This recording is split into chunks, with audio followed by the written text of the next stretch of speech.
আসসালামু আলাইকুম ওয়া রাহমাতুল্লাহি ওয়া বারাকাতুহু। আশা করি তোমরা সবাই ভালো আছো, সুস্থ আছো, সুন্দর আছো। আমিও তোমাদের দোয়াই, তোমাদের শুভকামনায় ভালো আছি ইনশাআল্লাহ। আর আজকে আবার হাজির হয়েছি যথারীতি তোমাদের সাথে সাহিত্যিকদের জীবনী নিয়ে গল্প করব, তাই না? আশা করছি তোমরা আমাকে ঠিকমতো দেখতে এবং শুনতে পাচ্ছ।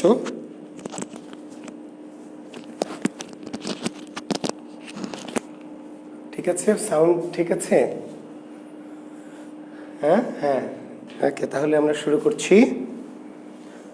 আমরা আজকে আর কোনো অতিরিক্ত কথায় যাচ্ছি না, কারণ গত ক্লাসটি আমরা আগাতে পারিনি। তো আজকে আমরা শুরুতেই পড়া শুরু করতে চাচ্ছি। মীর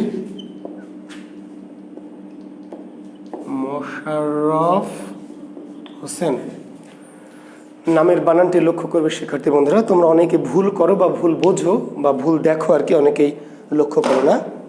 মীর মোশাররফ, মীর মোশাররফ হোসেন, ঠিক আছে?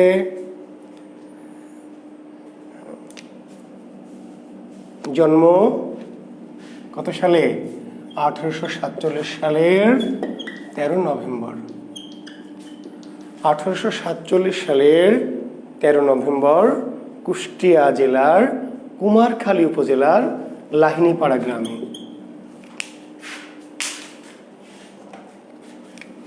নতুন কলম নিয়ে এসে একটা। কুষ্টিয়ার কুমারখালীর লাহিনীপাড়া,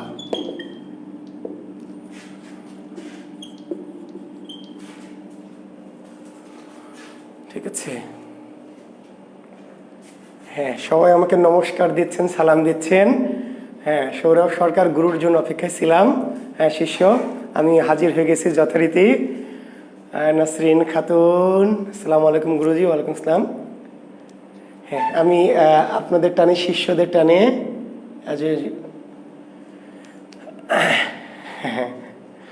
ইখতিয়ার আহমেদ বাপ্পি লিখেছে, পর্বত গৃহ ছাড়ি বাহির হয়ে যাবে স্যারের ক্লাসের উদ্দেশ্যে, কার হেন সাধ্য সে রোধে তার গতি। ধন্যবাদ বাপ্পিকে। হ্যাঁ, আপনাদের সবাইকে শুভকামনা, ভালোবাসা আমার অন্তরের অন্তঃস্থল থেকে। বোর্ড অর্ধেক দেখা যাচ্ছে, উপরে দেখা যাচ্ছে না কেন? দেখা যাচ্ছে তো।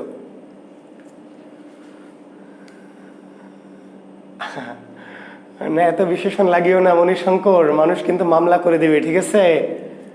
এসব মহাবতার এত এত বড় বড় বিশেষণ লাগালে আমাকে অন্য কোচিংয়ের টিচাররা মামলা বানাই দিবে। হ্যাঁ, অত বড় বিশেষণ দরকার নাই। আমাকে অন্তর থেকে ভালোবেসো, শ্রদ্ধা করো, তাহলেই হবে। হ্যাঁ, ধন্যবাদ তোমাদেরকে। আমরা পড়াশোনা শুরু করছি তাহলে, তাই না? আমরা আর শুভেচ্ছা বিনিময় পর্বে থাকছি না। হাফিজুরকে দেখছি, আমাকে অনেক ভালোবাসা ছড়াই দিচ্ছে। হাফিজুর, ধন্যবাদ তোমাকে। মণিশঙ্করকে দেখছি। তো আমরা আর শুভেচ্ছা বিনিময়ে থাকছি না, ঠিক আছে? আমরা পড়াশোনায় চলে যাচ্ছি। তা আমরা অলরেডি লিখে ফেলেছি যে মীর মোশাররফ হোসেন, মীর মোশাররফ হোসেন 1847 সালের 13 নভেম্বর কুষ্টিয়া জেলার কুমারখালী উপজেলার লাহিনীপাড়া গ্রামে জন্মগ্রহণ করেন। এবং প্রশ্ন হতে পারে যে মীর মোশাররফ হোসেনের সাথে কোন নদীর স্মৃতি জড়িত আছে? মীর মোশাররফ হোসেনের সাথে গৌরী, গৌরী বা গড়াই, গড়াই, গড়াই নদী, এখনকার যেটি গড়াই নদী, এই গড়াই নদীর পুরো নাম ছিল গৌরী নদী। শিক্ষার্থী বন্ধুরা, এরকম একটা আনকমন টাইপের কোশ্চেন হতে পারে, মীর মোশাররফ হোসেনের সাথে কোন নদীর স্মৃতি জড়িত আছে, কোন নদীর স্মৃতি? অথবা উল্টা করে আসতে পারে যে গড়াই নদীর সাথে কোন কবির স্মৃতি জড়িত। যেমন আমরা মাইকেল মধুসূদন দত্তের কথা বলেছিলাম, মনে আছে? প্রশ্ন তো মাইকেল মধুসূদন দত্তের সাথে কোন নদীর স্মৃতি জড়িয়ে আছে? তাহলে মাইকেল মধুসূদন দত্তের সাথে কোন নদীর স্মৃতি জড়িয়ে আছে? কপোতাক্ষ নদীর স্মৃতি। ঠিক তেমনি মীর মোশাররফ হোসেনের সাথে কোন নদীর স্মৃতি জড়িয়ে আছে? গড়াই নদীর স্মৃতি, ঠিক আছে? তাকে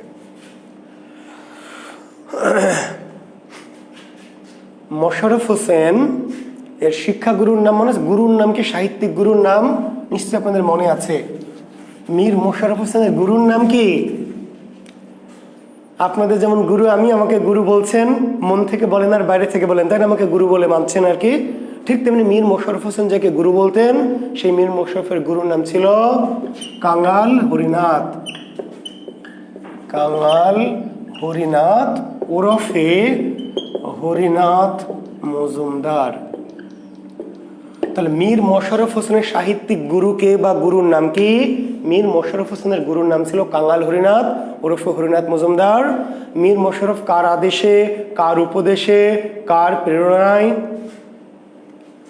কার উৎসাহে সাহিত্য চর্চায় ব্রতী হয়েছিলেন, সাহিত্য রচনায় অগ্রণী হয়েছিলেন? তার উত্তর দিবেন কাঙাল হরিনাথ বা হরিনাথ মজুমদার। মীর মোশাররফের জীবনের প্রথম লেখা কোন পত্রিকায় প্রকাশিত হতো? কাঙাল হরিনাথের, মনে আছে? গ্রাম বার্তা। মীর মোশাররফের প্রথম জীবনের লেখাগুলি কোন পত্রিকায় প্রকাশিত হতো? কিংবা মীর মোশাররফের সাহিত্যিক জীবনের পেছনে কোন পত্রিকার অবদান? তাহলে বলবেন গ্রাম বার্তার। কোন ব্যক্তির অবদান? তাহলে বলতে হবে কাঙাল হরিনাথ বা হরিনাথ মজুমদার। জি। পিতার নাম কি? মীর মোয়াজ্জেম হোসেন। মীর মোশাররফ হোসেনের পিতার নাম মীর মোয়াজ্জেম।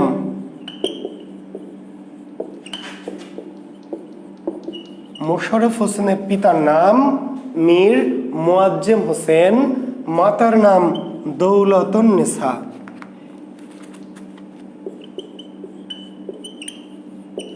দৌলতুন্নেসা। মীর মোশাররফ হোসেনের পিতার নাম হচ্ছে মীর মোয়াজ্জেম হোসেন, মাতার নাম দৌলতুন্নেসা। এবং খুবই সঙ্গত কারণে তিনিও জীবনে 2 উইকেট মেরে দিয়েছিলেন। আপনাদের বলেছেন কবিরা যেহেতু বড় মনের, কমপক্ষে 2 উইকেট। জি, তো মীর মোশাররফের প্রথম উইকেটের নাম ছিল কি, মনে আছে? প্রথম স্ত্রীর নাম কি? ওই যে পত্রিকা যার নামে, আজিজান নেহার। মীর মোশাররফ হোসেনের প্রথম উইকেট তথা প্রথম স্ত্রীর নাম ছিল আজিজান নেহার, দ্বিতীয় স্ত্রীর নাম ছিল বিবি কুলসুম।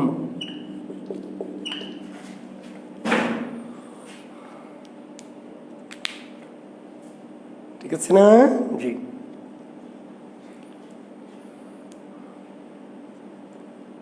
লিখেছেন? আচ্ছা, জি।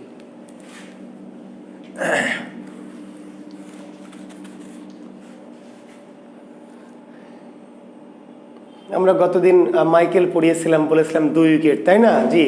কবিরা যারা কবি সাহিত্যিক, হ্যাঁ, বড় বড় হৃদয়ের মানুষ, হ্যাঁ, তাদের কমপক্ষে 2 উইকেট।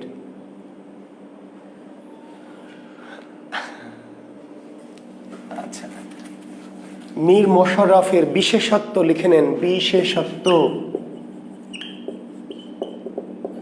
কেন বিসিএস এ মীর মোশাররফ পড়াচ্ছি আমরা গুরুত্ব দিয়ে? কেন বিসিএস পরীক্ষায় উনি প্রশ্ন হবে ওনার থেকে? কেন? বিশেষত্ব কি? বাংলা সাহিত্যের, লিখে নেন, বাংলা সাহিত্যের প্রথম মুসলিম ঔপন্যাসিক। দেখতে পাচ্ছেন কি শেষ পর্যন্ত বোর্ড দেখা যাচ্ছে? বাংলা সাহিত্যের প্রথম, আমি প্রথমটা একমত দিয়ে লিখলাম, না হলে জায়গা ধরবে না। বাংলা সাহিত্যের প্রথম মুসলিম ঔপন্যাসিক, বাংলা সাহিত্যের প্রথম মুসলিম নাট্যকার, বাংলা সাহিত্যের প্রথম মুসলিম প্রহসন রচয়িতা, বাংলা সাহিত্যের প্রথম মুসলিম প্রাবন্ধিক। জি।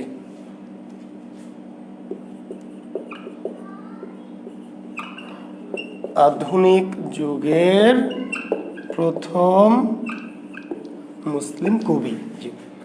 তাহলে এতগুলি বিশেষত্ব বুঝতে পেরেছেন কেন বিশেষ পরীক্ষা, কেন লেখকদের কোন কোন লেখক থেকে প্রশ্ন কেন হয়? কিছু বিশেষত্বের কারণে।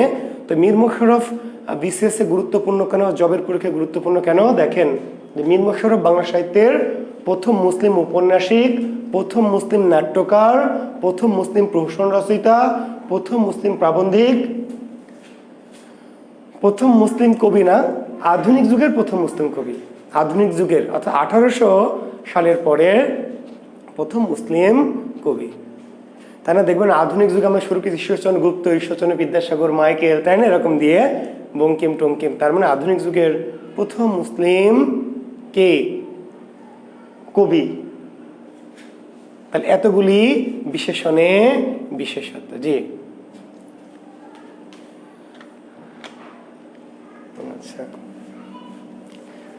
আপনাদের কোনো উইকেট নেই? একজন লিখছে স্যার আমাদের তো কোনো উইকেট নেই। বিশেষ ক্যাডার হন আগে, একসাথে 3-4 উইকেট ফেলে দিবেন, ঠিক আছে? জি, সবাই এসে বলবে এখন আমার এলোহ করুণা করে, বুঝেন নাই? সকিনা, জরিনা, খালাতো বোন, বান্ধবী, পাড়া প্রতিবেশী, আত্মীয় স্বজন, বুঝেন নাই? খালি বিশেষ ক্যাডার হন, হওয়ার পরে ফোন দিবেন যে স্যার উইকেট তো পড়ে না, একসাথে 3-4 উইকেট চলে আসবে। জি আচ্ছা, এখন আমরা আলোচনা আজকে গল্প কম করব, কারণ আমার গতদিন কিন্তু পড়া আমরা আগাতে পারিনি, আজকে একটু পড়া আগাতে হবে, তাই না? জি, কাজে আপনারা কমেন্টস একটু কম করবেন। জি, আমার মনোসংযোগ নষ্ট করবেন না, নিজেরাও গল্পে রত থাকবেন না, ঠিক আছে? আজকে পড়াবো, রেডি হয়েছে কিন্তু পড়ানোর জন্য। জি আচ্ছা, এখন বাংলা সাহিত্যের প্রথম মুসলিম উপন্যাসিক, তাহলে মুসলমানদের লেখা প্রথম উপন্যাসের নাম কি? মুসলমানদের লেখা প্রথম উপন্যাসের নাম কি মনে আছে তো? জি, রত্নবতী। বাংলা সাহিত্যে মুসলমান রচিত প্রথম উপন্যাসের নাম কি? রত্নবতী। কত সালে? 1869 সালটা জরুরি, যেহেতু মুসলমানদের লেখা প্রথম উপন্যাস। বাংলা সাহিত্যে মুসলমানদের দ্বারা রচিত প্রথম উপন্যাসের নাম কি? রত্নবতী।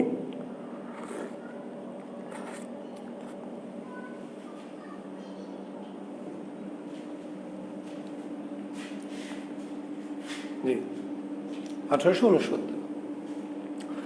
তাহলে প্রথম মুসলিম নাট্যকার মীর মশাররফ। তাহলে মুসলমানদের লেখা প্রথম নাটকের নাম কি? মুসলমানদের লেখা প্রথম নাটকের নাম হলো বসন্ত কুমারী। বাংলা সাহিত্যে মুসলমানদের দ্বারা রচিত প্রথম নাটকের নাম বসন্ত কুমারী। কত সালে? 1873। যেহেতু প্রথম, মুসলমানদের দ্বারা প্রথম, সেজন্য একটু সালগুলি মনে রাখবেন। বাংলা সাহিত্যে মুসলমানদের দ্বারা রচিত প্রথম প্রহসনটির নাম কি?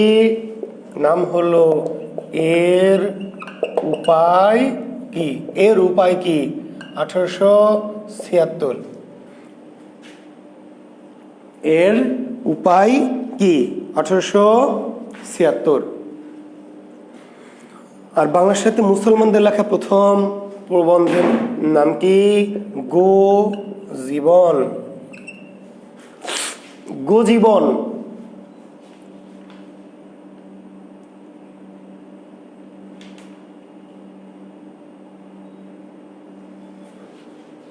জি, 1889।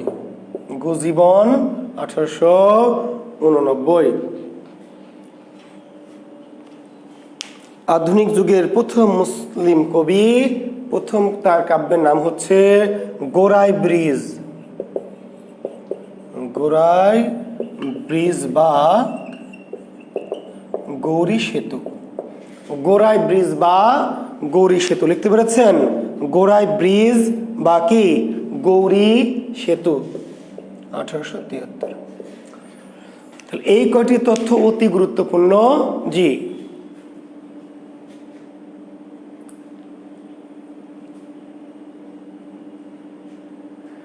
আচ্ছা, তাহলে বাংলা সাহিত্যে মুসলমানদের দ্বারা রচিত প্রথম নাটকের নাম রত্নবতী, 1869 সালে প্রথম প্রকাশিত হয়েছে। প্রথম নাটকের নাম বসন্ত কুমারী, মুসলমানদের দ্বারা রচিত 1873 সালে। মুসলমানদের দ্বারা রচিত প্রথম প্রহসনের নাম হচ্ছে এর উপায় কি, 1876। মুসলমানদের লেখা প্রথম প্রবন্ধের নাম হচ্ছে গো জীবন, 1889। আর মুসলমানদের লেখা আধুনিক যুগের প্রথম কি? মুসলমানদের দ্বারা প্রথম কাব্যের নাম হচ্ছে গোরাই ব্রিজ বা গৌরী সেতু, 1873। শেষ কথাটি মানে জান্নাতুল ফেরদৌস। শেষ কথাটি হচ্ছে গোজীবন কি? প্রবন্ধ। শাকিলা আক্তার। গোজীবন প্রবন্ধ। শাকিলা গাধা গাধি। গোজীবন হচ্ছে মুসলমানদের দ্বারা রচিত প্রথম প্রবন্ধ গ্রন্থ। মুসলমানদের দ্বারা রচিত প্রথম প্রবন্ধ গ্রন্থ গোজীবন। আর গোরাই ব্রিজ বা গৌরী সেতু, গোরাই ব্রিজ বা গৌরী সেতু, গোরাই ব্রিজ বা গৌরী সেতু, এটি হচ্ছে মীর মশাররফের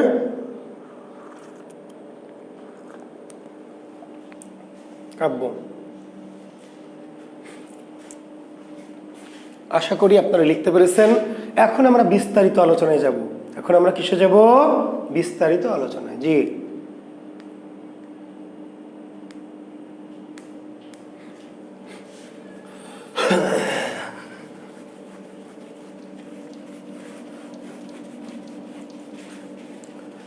এখন বলেন মীর মোশাররফকে মীর মোশাররফ বানিয়েছে কোন গ্রন্থটি জানেন? বলবেন, কেউ কমেন্টস করবেন। এই যে মীর মোশাররফ হোসেন, যে মীর মোশাররফ হয়েছে, বা এই যে তার খ্যাতি, এই যে সুনাম, এই যে প্রভাব, এটির পিছনে কোন গ্রন্থটির অবদান সবচেয়ে বেশি? মীর মোশাররফের সর্বশ্রেষ্ঠ গ্রন্থ কোনটি? মীর মোশাররফের সবচেয়ে জনপ্রিয় গ্রন্থ কোনটি? মীর মোশাররফকে সাহিত্যিক খ্যাতি দিয়েছে কোন গ্রন্থটি?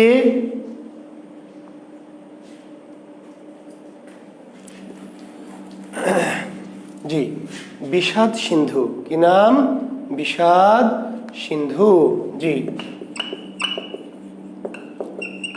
মীর মোশাররফ হোসেনের সবচেয়ে জনপ্রিয়, সর্বশ্রেষ্ঠ, বহুল পঠিত, বহুল আলোচিত, সমালোচিত, জি নন্দিত সাহিত্যটির নাম হচ্ছে বিষাদ সিন্ধু। জি, এই বিষাদ সিন্ধুর বিষয়বস্তু কি নিশ্চয় জানেন, যে কারবালার বিষাদময় ঘটনা, কারবালার বিষাদময় ঘটনা নিয়ে রচিত বিষাদ সিন্ধু। তবে বিষাদ সিন্ধুর সাল নাই। সাল কেন নাই? বিষাদ সিন্ধু এত বিখ্যাত, কিন্তু সাল কেন নাই বা কেন আসবে না? সাল তো আসার কথা। কিন্তু এর 3টি পর্ব। প্রথম পর্বকে বলা হয় মহরম পর্ব। মহরম পর্ব, তারপরে হলো উদ্ধার পর্ব, তারপরে হলো এজিদ বধ। মহরম পর্ব 1885, উদ্ধার পর্ব 87, এজিদ বধ 1891। মানে বিষাদ সিন্ধু কত সালে, এমন প্রশ্ন দেখবেন হয় না। বিষাদ সিন্ধু কত সালে, এমন গ্রন্থ দেখবেন কি কত সালে, এই প্রশ্নটি হয় না। কেন হয় না? বিষাদ সিন্ধু নির্দিষ্ট কোনো সাল নাই। জি, তাহলে বিষাদ সিন্ধু 3টি পর্ব দীর্ঘদিন ধরে প্রকাশিত হয়েছে। কত সালে স্যার? রাকিব গরু, রাকিব গদ্ধ, বেদে দেখ কত সালে লিখে দিয়েছি। রাকিব আল হাসান রাইমুল গাধা। বিষাদ সিন্ধু কত সালের? সাল নাই রে গরু। কেন? একবারে প্রকাশিত হয়নি, 3বারে প্রকাশিত হয়েছে, 3 পর্বে। মহরম পর্ব 1885, উদ্ধার পর্ব 1887, এজিদ বধ পর্ব 1891। ফলে বিষাদ সিন্ধুর সাল না, সালকার বিষাদ সিন্ধুর প্রথম পর্ব, দ্বিতীয় পর্ব, তৃতীয় পর্ব।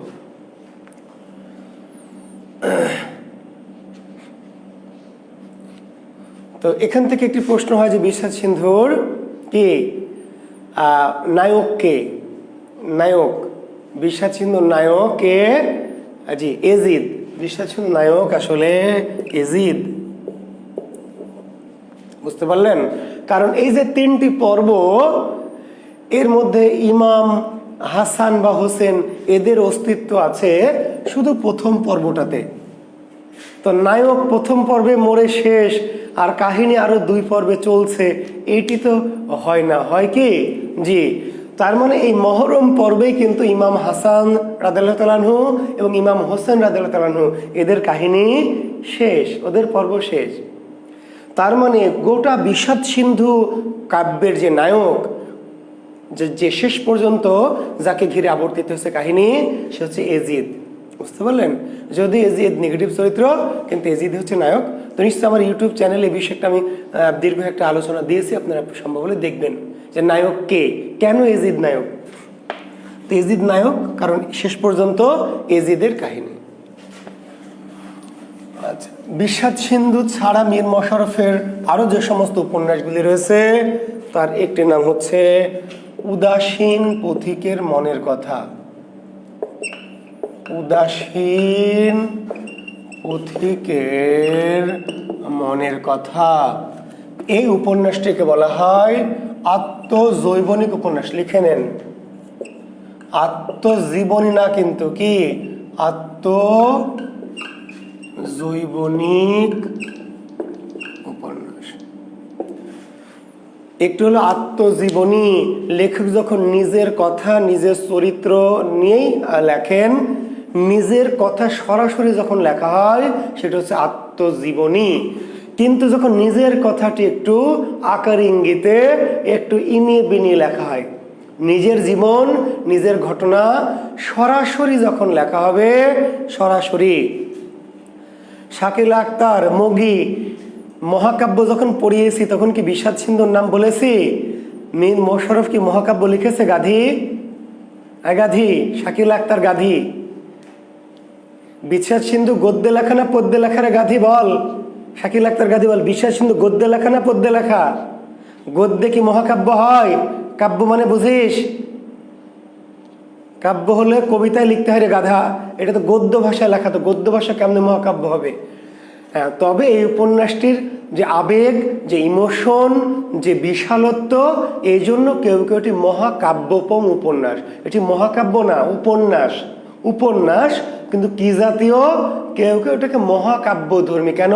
এর যে বিশালত্ব, এর যে গাম্ভীর্য, এর যে ভাষার কাঠিন্য, এই জন্য কেউ কেউ উপন্যাস। এটি মূলত বিষাদ সিন্ধু উপন্যাস, কিন্তু কি জাতীয়? তখন এর উত্তর হবে মহাকাব্য ধর্মী। মহাকাব্য না রে বাবা, মহাকাব্য হলে তো কি কবিতা। মহাকাব্য মানে কি?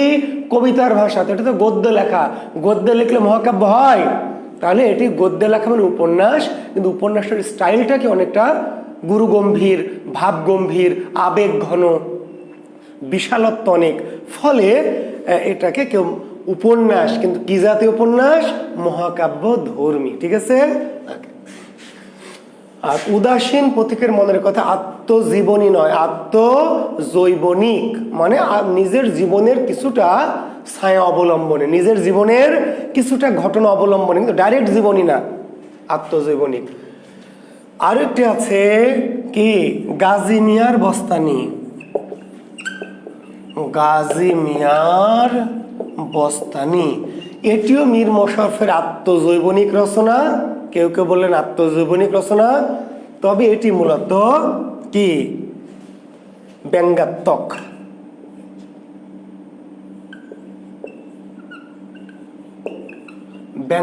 ব্যঙ্গধর্মী রচনা, ব্যঙ্গাত্মক রচনা, ব্যঙ্গধর্মী রচনা, ব্যঙ্গধর্মী উপন্যাস। জি, হাস্যরসাত্মক। আর এই গাজী মিয়া মীর মশাররফের ছদ্মনাম। মীর মশাররফ হোসেনের ছদ্মনাম কি? গাজী মিয়া। মীর মশাররফ হোসেনের ছদ্মনাম হচ্ছে গাজী মিয়া। মানে মনে করা হলো যে গাজী মিয়ার বস্তানিতে মীর মশাররফ যা যা লিখেছেন সেগুলো তারই কি জীবনের কিছু আলোকপাত। তার মানে উদাসীন পথিকের মনের কথা, এটি তার বিশুদ্ধ আত্মজৈবনিক উপন্যাস। গাজী মিয়ার বস্তানিও আত্মজৈবনিক, কিন্তু এটিকে মূলত বলা হয় কি ব্যঙ্গাত্মক, ব্যঙ্গাত্মক বা হাস্যরসাত্মক রচনা, ব্যঙ্গধর্মী রচনা। জি,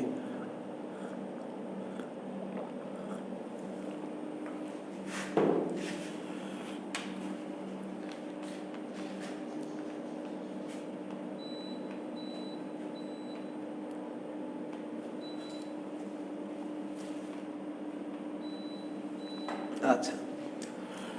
এর বাইরে মীর মশাররফ হোসেনের আরো একটি উপন্যাস আছে, প্রবন্ধ উপন্যাস, ইসলামের জয়। সরি, আগে অন্য দুটো লিখে নেন। একটি লেখেন, আর ইসলামের জয় লিখেন না, লেখেন রাজিয়া খাতুন, আর একটি হলো তহমিনা। দুটি অপ্রধান উপন্যাস। মীর মশাররফ হোসেনের দুটি কম জনপ্রিয় বা কম গুরুত্বপূর্ণ দুটি উপন্যাস, রাজিয়া খাতুন এবং তহমিনা।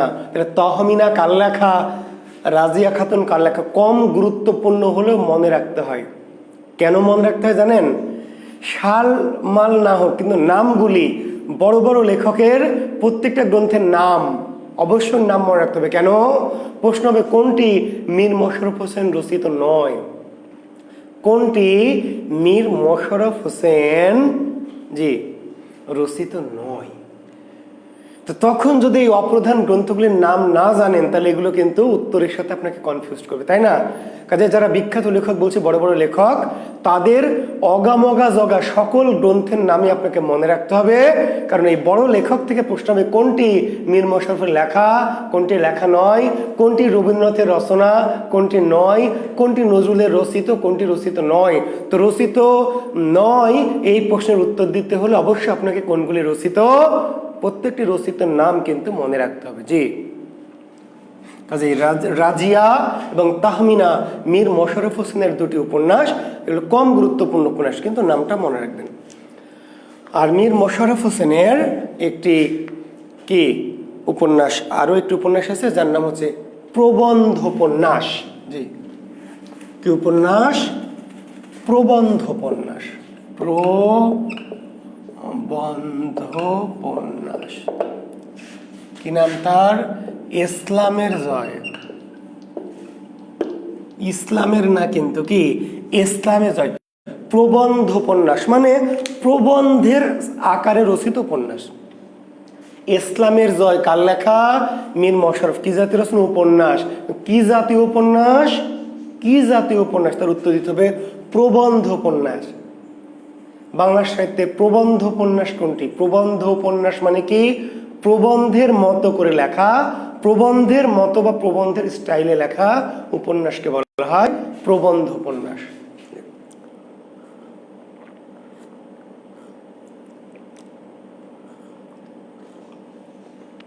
ইসলামের জয়। তাহলে এই হচ্ছে মীর মশাররফ হোসেনের কি উপন্যাসের তালিকা। জি ইনশাআল্লাহ। এরপর আমরা নাটকের তালিকায় যাচ্ছি। মীর মশাররফ হোসেনের নাটক। মীর মশাররফ হোসেনের নাটক, আমরা প্রথম নাটকের কথা বলেছি, মনে হচ্ছে তো? প্রথম নাটক বসন্ত কুমারী। প্রথম নাটক বসন্ত কুমারী। কিন্তু মীর মশাররফের শ্রেষ্ঠ নাটক যদি বলে, শ্রেষ্ঠ বা জনপ্রিয় নাটক, তাহলে বলবেন জমিদার দর্পণ। মীর মশাররফ হোসেনের প্রথম নাটক বসন্ত কুমারী, আর শ্রেষ্ঠ নাটক কি? জমিদার দর্পণ। আর আরেকটা তথ্য মনে রাখেন, প্রথম যে বসন্ত কুমারী নাটক, কেউ কেউ মনে করেন কোনো কোনো সমালোচক যে মীর মশাররফ ওই নাটকটি আরেকজন লেখকের একটি নাটক অবলম্বনে লিখেছিলেন। কোন নাটক অবলম্বনে? কৃষ্ণকুমারী। এটা অনেকে আবার অস্বীকারও করেছেন, তবে কেউ কেউ এটা মনে করলেন যে মীর মশাররফ তার বসন্ত কুমারী নাটকটি কার নাটকের অনুকরণে বা কোন নাটকের অনুকরণে লিখেছেন, তার উত্তর দিবেন মাইকেলের কৃষ্ণকুমারী। মাইকেল মধুসূদন দত্তের কৃষ্ণকুমারী নাটকের অনুকরণে মীর মশাররফ হোসেন তার প্রথম নাটক বসন্ত কুমারী লিখেছিলেন বলে কেউ কেউ মনে করেন আর কি। জি, তো যদি প্রশ্ন এমন হয় যে মীর মশাররফের বসন্ত কুমারী কোন নাটকের অনুকরণে লেখা, তাহলে বলবেন কৃষ্ণকুমারী নাটক। কার নাটকের অনুকরণ? মাইকেল মধুসূদন দত্তের। তবে মীর মশাররফের শ্রেষ্ঠ নাটক বা সবচেয়ে জনপ্রিয় নাটক নাম হচ্ছে জমিদার দর্পণ। এটি 1873 সালে জমিদার দর্পণ। এই নাটকের চরিত্রগুলো একটু মনে রাখবেন। নায়কের নাম ছিল আবু মোল্লা। নায়কের নাম কি? আবু মোল্লা। নায়িকাকে না আলেয়া ভাট না, নুরুন নেহার। জি, নুরুন নেহার। ভিলেন চরিত্র ছিল কে কে? হাইওয়ান আলী, সিরাজ আলী আর মিরাজ আলী।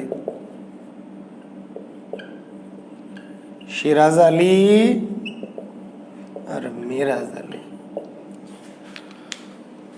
তো জমিদার দর্পণ মীর মশাররফের সবচেয়ে শ্রেষ্ঠ বা জনপ্রিয় নাটক।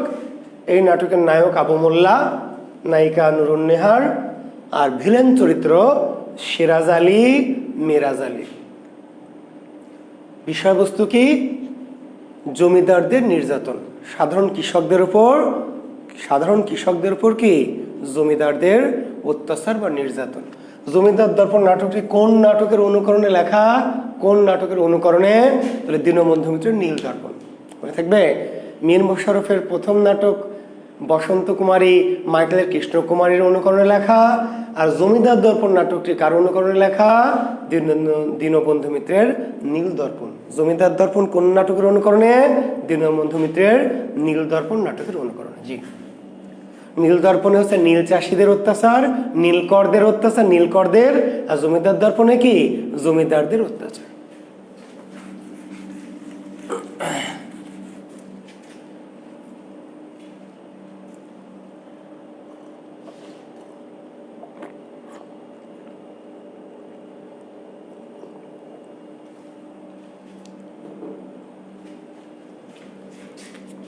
এর বাইরে মীর মোশাররফের আরো দুটি নাটক,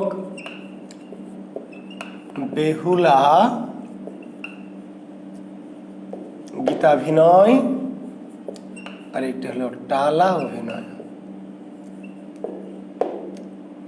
বেহুলা গীতাভিনয় এবং টালা অভিনয়। আমরা যে বেহুলা লক্ষিন্দরের কথা বলেছিলাম মনসামঙ্গল কাব্যে, সেই বেহুলা লক্ষিন্দরের সেই কাহিনী নিয়ে কি এই বেহুলা গীতাভিনয়। এবং এই দুটি মূলত আসলে ঠিক নাটক নয়, যাত্রা। জি, মনে থাকবে? এই যে দুটি আমরা নাটকের তালিকায় যদিও বলছি, কিন্তু এই দুটি মূলত কি নাটক নয়।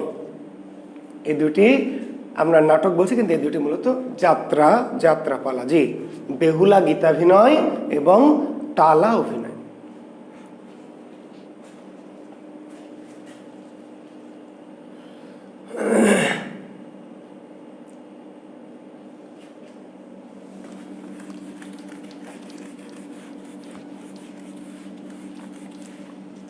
নামগুলো মনে রাখবেন যে কোনটি মীর মোশাররফের নাটক বা কোনটি মীর মোশাররফের রচিত নাটক নয়, তেমন প্রশ্ন হলে নাটকের নামগুলি মনে রাখবেন। এরপরে আমরা প্রহসনে যাচ্ছি। মীর মোশাররফ হোসেনের কে? মীর মোশাররফ হোসেনের প্রহসন। আমরা প্রথম প্রহসন বলেছিলাম এর উপায় কি। এরপরে আছে হচ্ছে ভাই ভাই এই তো চাই, তারপর আছে হলো ফাঁস কাগজ, তারপরে আছে হলো একই, তারপরে আছে বাঁধা খাতা। প্রথমটা কিন্তু আবার বাদ দিয়ে না, প্রথমটা প্রথমে বলেছি এর উপায় কি। প্রথম প্রশ্ন এর উপায় কি, তারপর ভাই ভাই এই তো চাই, ফাঁস কাগজ, একই এবং বাঁধা খাতা। এগুলো হচ্ছে মীর মোশাররফ হোসেন রচিত কি প্রহসন।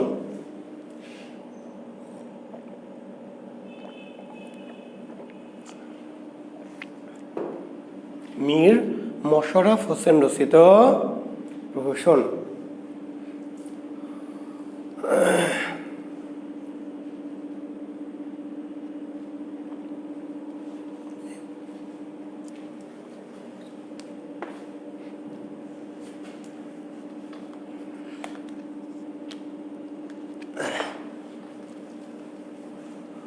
প্রবন্ধ আমরা লিখেছিলাম, মনে আছে? গোজীবন। প্রথম প্রবন্ধকে ছিল গোজীবন, এবং এই প্রবন্ধটার জন্য মীর মোশাররফের নামে মামলা হয়েছিল। যদিও জেল খাটতে হয়নি বা সাজা হয়নি, কিন্তু কোন গ্রন্থের জন্য মীর মোশাররফের নামে মামলা হয়েছিল?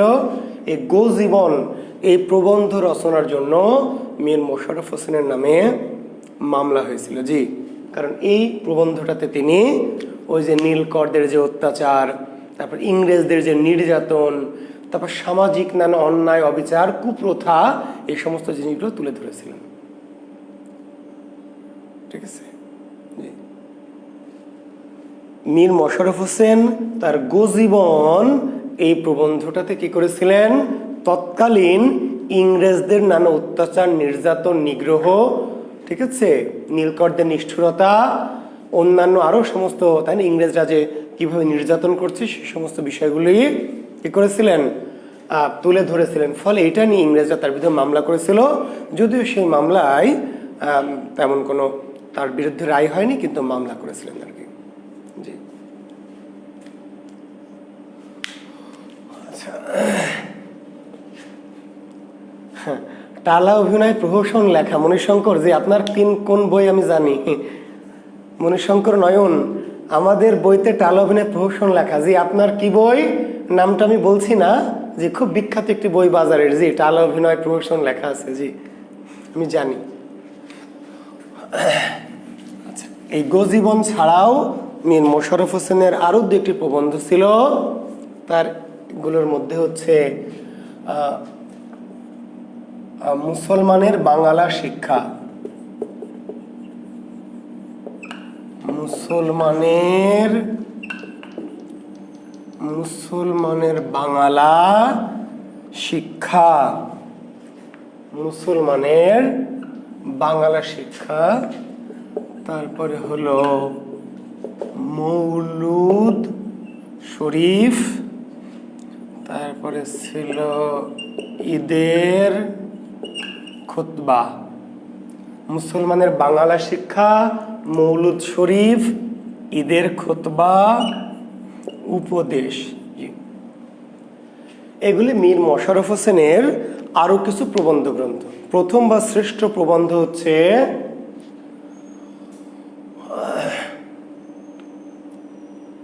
তাই না গোজীবন, আর আরো কিছু প্রবন্ধ তার ছিল, সেগুলো হচ্ছে মুসলমানের বাংলা শিক্ষা, মৌলুদ শরীফ, ঈদের খুতবা এবং কি উপদেশ।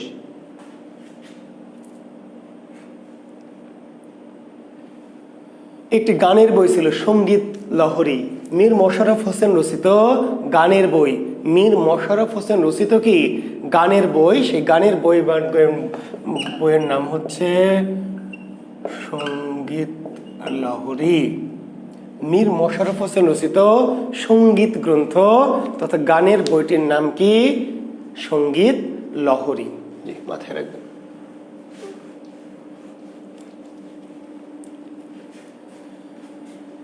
এবার আমরা আসবো মীর মোশাররফ হোসেন রচিত কাব্য। মীর মোশাররফ হোসেন আসলে কবি হিসাবে জনপ্রিয়তা পাননি, স্বীকৃতিও পাননি। কবি মীর মোশাররফ আমরা কেউই বলি না, ঔপন্যাসিক বা নাট্যকার। তবে তার বেশ কিছু কাব্যগ্রন্থ ছিল। তার প্রথম কাব্যের নাম আমি শুরুতে বলেছি কি গোরাই ব্রিজ বা গৌরী সেতু, গোরাই ব্রিজ বা গৌরী সেতু। অন্যান্য কাব্য হলো পঞ্চনারী পদ্য, বাজিমাত, মুসলিম বীরত্ব,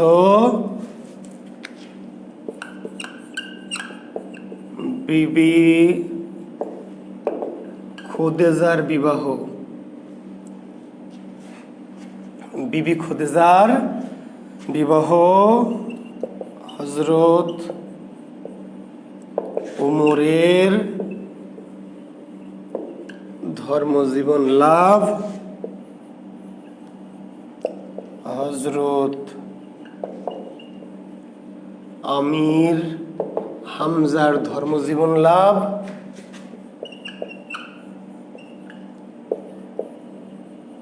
হযরত বেলালের জীবনী।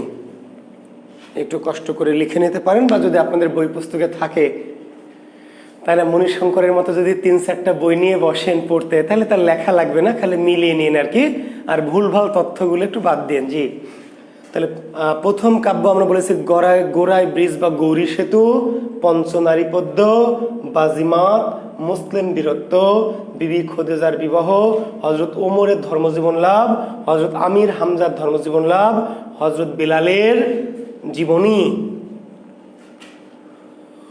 আরো আছে প্রেম পারিজাত,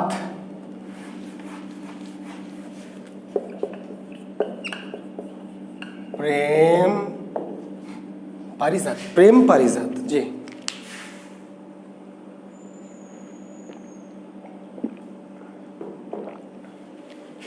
প্রেম পারিজাত, মদিনার গৌরব। এই হচ্ছে মীর মোশাররফ হোসেন রচিত কাব্যগ্রন্থ। মীর মোশাররফ হোসেন রচিত কাব্যগ্রন্থের তালিকা। আবার বলছি যে কবি হিসাবে তিনি অনেক বড় নন, বা খুব কবি হিসাবে তার পরিচয়ও নাই, কিন্তু তবুও তিনি কাব্যগ্রন্থ কিছু লিখেছিলেন, এবং এগুলোর বেশিরভাগই ইসলামী মাইন্ডের, ইসলামী বা মুসলমান ধর্ম সংক্রান্ত বেশিরভাগই। জি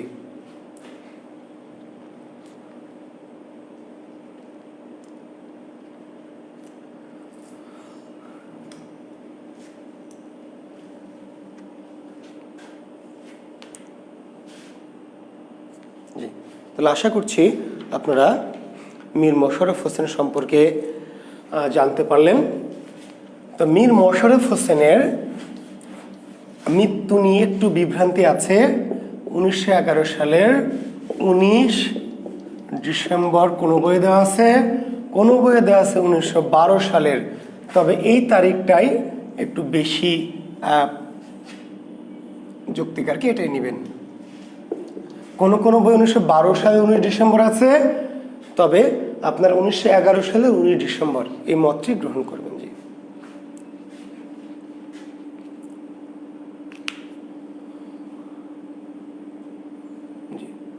না, কাহিনীতে আজকাল যাব না বক্তিয়ার খলজি, কাহিনীতে যাওয়ার মতো কাহিনী তেমন নাই। আর এই কাহিনীতে গেলে তো পড়া শেষ হবে না। এখানে যেমন ধরেন আমাদের একটি কাহিনী বলা যেত, সেটা হচ্ছে বিষাদ সিন্ধু, কিন্তু এই কাহিনী আপনাদের জানা। এখানে নতুন করে বলার মতো কোনো কাহিনী না। যদি মীর মোশাররফ অনেক অনেক বিশাল করে তার যে সাহিত্যিক ভাব, ভাষা, জি আবেগ মিশিয়ে লিখেছেন, কিন্তু ওটার কাহিনী, বিষাদ সিন্ধুর কাহিনী সবারই জানা, তাই না? এজিদের কুচক্রে বা ষড়যন্ত্রে কি ইমাম হাসান হোসেনের মৃত্যু ঘটে এবং সে মৃত্যুর প্রতিশোধ নেওয়া হয় এবং শেষ পর্যন্ত কি এজিদকে হত্যা করা হয়। এই কাহিনী, এটা কাহিনী আপনারা খুব কমন কাহিনী। যে মানে কাহিনীটা খুব কমন, কিন্তু মীর মোশাররফের যে লেখনী এটি অসাধারণ। জি না, আমি একটু বলতে পারবো না যে ভাই, একটু তো বললাম, এই যে একটু, জি একটু হচ্ছে, এই যে একটু তো বললাম। জি রূপোজ মোহ, এজিদের রূপোজ মোহ, এজিদের ক্ষমতা লিপ্সা। এই এজিদ তার রূপোজ মোহ এবং ক্ষমতা লিপ্সার জন্য কি ইমাম হাসান এবং হোসেনকে কি করে, তার নিষ্ঠুরতার বলি করে এবং তাদেরকে হত্যা করে, ষড়যন্ত্র করে, নিজ হাতে না, ষড়যন্ত্র করে, কৌশল করে হত্যা করে এবং মুসলমানদের শাসন ক্ষমতা দখল করে। ঠিক আছে, এবং সেখানে সহায়তা করে কে, ইমাম হোসেনের স্ত্রী। জি আপনারা জানেন সেই কাহিনীগুলি।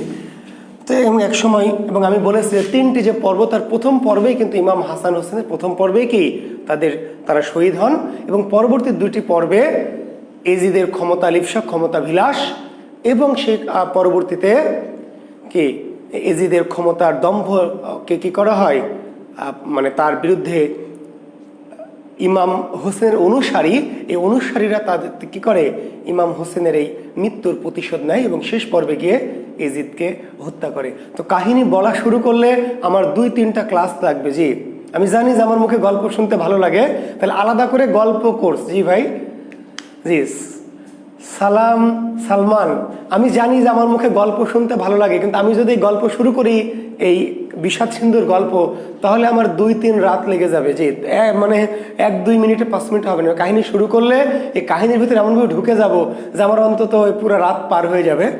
তো তাহলে একটা কাজ করতে হবে, আলাদা করে বাংলা সাহিত্যের কাহিনী কোর্স। জি এই কোর্সের অফার দিয়ে রাখলাম আর কি, না হলে কোর্স। জি সংক্ষেপ কাহিনীতে এটুকুই, যে বললাম যে এজিদের রূপোজ মোহ এবং ক্ষমতা লিপ্সা, তার ফলে ইমাম হাসান হোসেনকে হত্যা করে এবং একসময় ইমাম হাসান হোসেনের অনুসারীরা এজিদকে কি করে বধ করে। এর মধ্যে দিয়ে কাহিনী শেষ। জি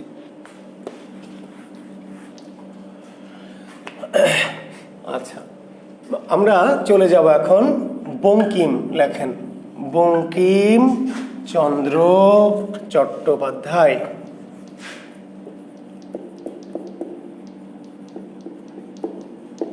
জন্ম কত সালে? 1838 সালের 26 জুন। 1838 সালের 26 জুন 24 পরগনা জেলার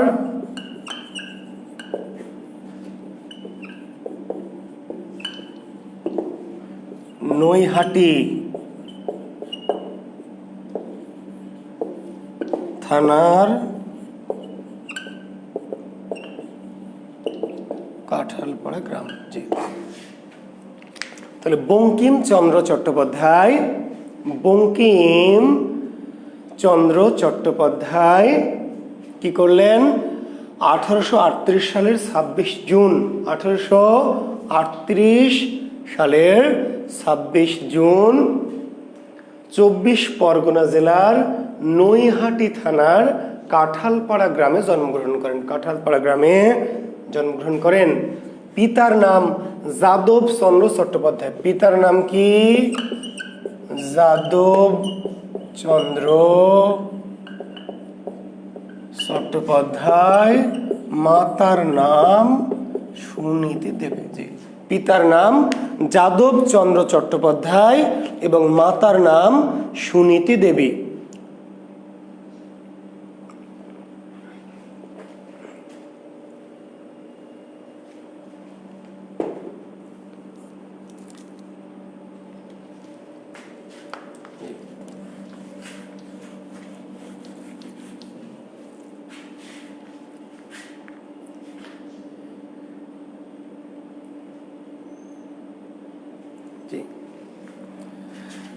তিনিও জীবনে 2 উইকেট মেরে দিয়েছেন। জি, 2 উইকেট। প্রথম উইকেটের নাম হলো মনমোহিনী দেবী। জি, বঙ্কিমের বয়স যখন 11 বছর, তখন 5 বছর বয়সে মোহিনী দেবীর সাথে তিনি বিবাহ বন্ধনে আবদ্ধ হন। জি, বাল্য বিবাহ যাকে বলে।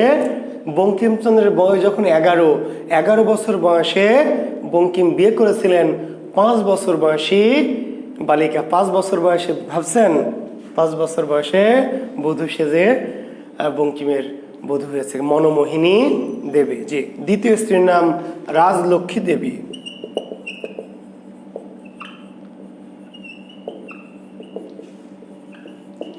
বঙ্কিমচন্দ্রের প্রথম স্ত্রী মনমোহিনী দেবী এবং দ্বিতীয় স্ত্রী হচ্ছে রাজলক্ষ্মী দেবী।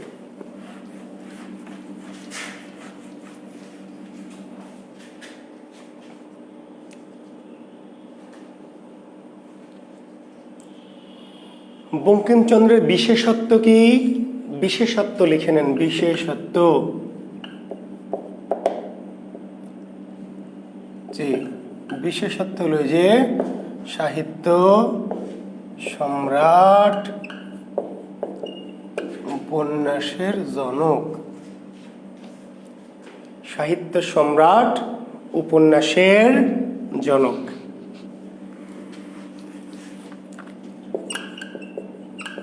বাংলার স্কট। জি,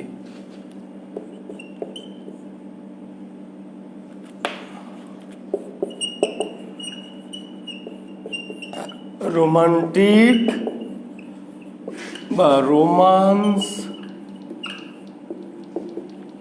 উপন্যাসের জনক। জি, তাহলে এই লেখক কেন গুরুত্বপূর্ণ বাংলা সাহিত্যে?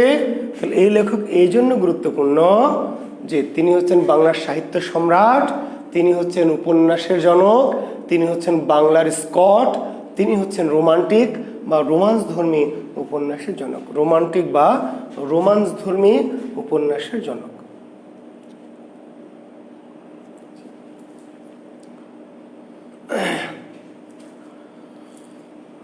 তো সাহিত্য সম্রাট কেন? বুঝতে পারলেন যে সাহিত্য তার হাত ধরে আধুনিক যুগে, জি, তার হাত ধরেই বাংলা যে গদ্য বিষয় উপন্যাস যে সাহিত্য, এই উপন্যাস সাহিত্যের ব্যাপক বিকাশ এবং সমৃদ্ধি। বঙ্কিমের হাত ধরেই বাংলা উপন্যাসের কি বিকাশ এবং সমৃদ্ধি ঘটেছিল।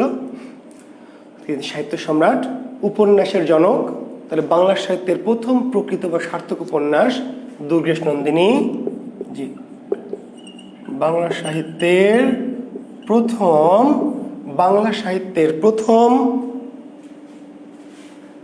এবং সার্থক, বাংলা সাহিত্যের প্রথম প্রকৃত এবং সার্থক উপন্যাসের নাম হচ্ছে দুর্গেশ নন্দিনী। নিশ্চয় জানা আছে 1865 সালে। এটা আমরা উপন্যাসের ইতিহাস যখন বলি তখন বলেছিলাম বাংলা সাহিত্যের প্রথম সার্থক, প্রথম না কিন্তু শুধু প্রথম সার্থক বা প্রকৃত উপন্যাসের নাম হচ্ছে দুর্গেশ নন্দিনী, 1865 সালে। আর বঙ্কিমকে বলা হয় বাংলার স্কট। বাংলার স্কট কেন বলা হয়? ইংরেজ ঔপন্যাসিক স্যার ওয়াল্টার স্কট, ইংরেজ ঔপন্যাসিক স্যার ওয়াল্টার স্কট যেমন হিস্টোরিক্যাল মানে উপন্যাস লিখতেন নাকি, উপন্যাসের ইংরেজি কি নোভেল, যে হিস্টোরিক্যাল নোভেল, ঠিক তেমনি বাংলা সাহিত্যে এরকম ঐতিহাসিক উপন্যাস প্রচুর পরিমাণে লিখেছেন বঙ্কিম। ইংরেজ ঔপন্যাসিক স্যার ওয়াল্টার স্কট যেমন ইতিহাস আশ্রিত রোমান্স বা রোমান্টিক উপন্যাস লিখেছিলেন ইংরেজি সাহিত্যে, ঠিক তেমনি বাংলা সাহিত্যে ইতিহাস আশ্রিত রোমান্টিক বা রোমান্স উপন্যাস লিখেছিলেন প্রচুর পরিমাণে বঙ্কিম। এই জন্য ইংরেজ ওয়াল্টার স্কটের নাম অনুসারে তাকে বলা হয় বাংলার স্কট।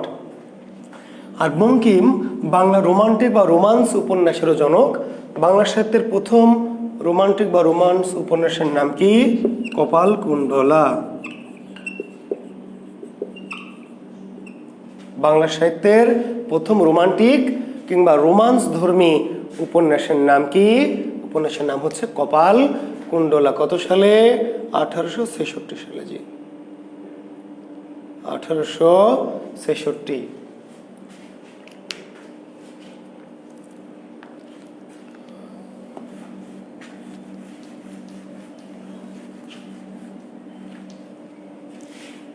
এবার আমরা ধারাবাহিকভাবে আলোচনা করতে চাই আর কি।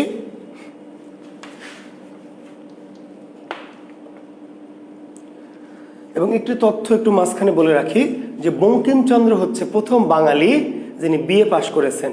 জি, কলকাতা বিশ্ববিদ্যালয় যখন প্রতিষ্ঠিত হয়, জি, সেই সময় প্রথম ব্যাচের প্রথম বিএ যে ক্লাসের ছাত্র ছিলেন বঙ্কিম। এবং বঙ্কিম প্রথম বাঙালি, বঙ্কিমচন্দ্র প্রথম বাঙালি যিনি বিএ পাশ করেছিলেন। যে প্রথম বছর কলকাতা বিশ্ববিদ্যালয় থেকে 3 জন বিএ পাশ করেছিলেন, তাদের একজন বঙ্কিম। জি, 1958 সালে বঙ্কিমচন্দ্র চট্টোপাধ্যায় কলকাতা বিশ্ববিদ্যালয় থেকে বিএ পাশ করেছিলেন। জি, বঙ্কিম কোন বিশ্ববিদ্যালয়ে পড়াশোনা করেছেন? কলকাতা বিশ্ববিদ্যালয়। এবং প্রথম বাঙালি যিনি বিএ পাশ। বিএ পাশ মানে আজকার দিনের বিএ না, বুঝতে পারলেন? জি, ওই যুগে বিএ পাশ মানে মানুষ দেখতে আসতো, বুঝলেন নাই? এসএসসি ইন্টার পাশ করলে, ম্যাট্রিক পাশ করেছে, যে আইএ পাশ করেছে, মানুষ কি করতো? দেখতে আসতো, দেখতে আসতো যে অমুকের বেটা, ওই গ্রামে অমুক লোকের বেটা কি করেছে? ম্যাট্রিক পাশ করেছে, ইন্টার পাশ করেছে। বিএ পাশ তো একেবারে আকাশ থেকে পড়ার মতো অবস্থা। জি, তো যাই হোক, এবং তিনি বিএ পাশ করার পরে তিনি ডেপুটি ম্যাজিস্ট্রেট এই পদে চাকরি করতেন, ডেপুটি ম্যাজিস্ট্রেট। তাহলে বঙ্কিমের কর্মজীবন কি ছিল? কর্মজীবনে কি করতেন তিনি? Deputy magistrate.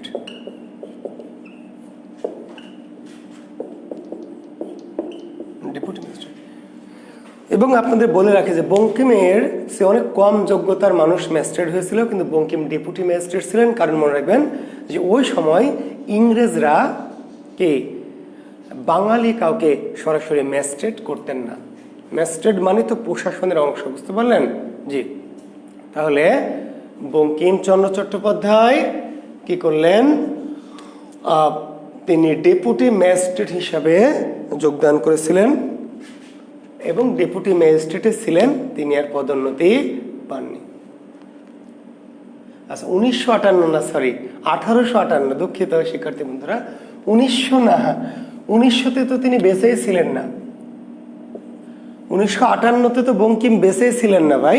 জি, 1958-তে তো বঙ্কিম বাঁচেননি, মরেই গেছেন। জি, 1894 সালে মরেই গেছেন। দুঃখিত, 1858, হ্যাঁ ধন্যবাদ, 1858 সাল। জি,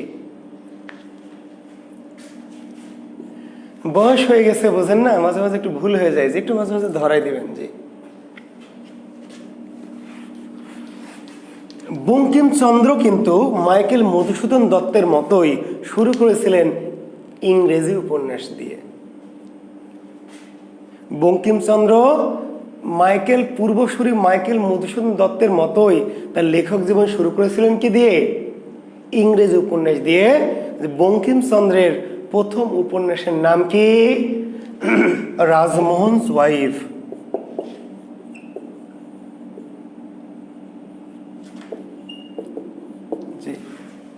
রাজমোহনের বউ, রাজমোহনের বউ। জি, বঙ্কিমচন্দ্রের প্রথম উপন্যাসটির নাম হচ্ছে রাজমোহনস ওয়াইফ।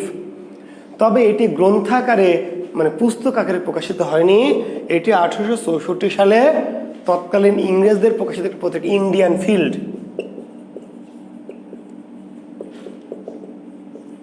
এই পত্রিকায় প্রকাশিত হয়েছিল ধারাবাহিকভাবে। যে বঙ্কিমচন্দ্রের লেখা প্রথম উপন্যাসটির নাম হচ্ছে রাজমোহনস ওয়াইফ। সেটি 1864 সালে ইন্ডিয়ান ফিল্ড নামক একটি পত্রিকায় ধারাবাহিকভাবে প্রকাশিত হয়েছিল। এটি আর গ্রন্থাকারে যে বুঝতে পেরেছিলেন বঙ্কিম মাইকেলের মতো বেশি দূর বোকামি করার আগেই বুঝে ফেলেছিলেন যে এটি খাবে না পাবলিক, কাজেই তিনি এটি পত্রিকায় প্রকাশ করেই ক্ষান্ত ছিলেন, পরবর্তীতে বই আকারে প্রকাশ করেননি। কাজে মাইকেল বঙ্কিমের প্রথম উপন্যাস রাজমোহনস ওয়াইফ। তবে এটি যদি না থাকে দুর্গেশ নন্দিনী উত্তর দিবেন। প্রথম রচিত উপন্যাস রাজমোহনস ওয়াইফ, কিন্তু যেহেতু বই আকারে প্রকাশিত হয়নি কাজে এটিকে আমরা ধরি না। বঙ্কিমের প্রথম উপন্যাস বলতে দুর্গেশ নন্দিনীকে আমরা বুঝি, বঙ্কিমের প্রথম উপন্যাস বলতে আমরা কি দুর্গেশ নন্দিনীকে বুঝি। কিন্তু জেনে রাখবেন যে বঙ্কিম রচিত প্রথম উপন্যাসের নাম কি রাজমোহনস ওয়াইফ। জি,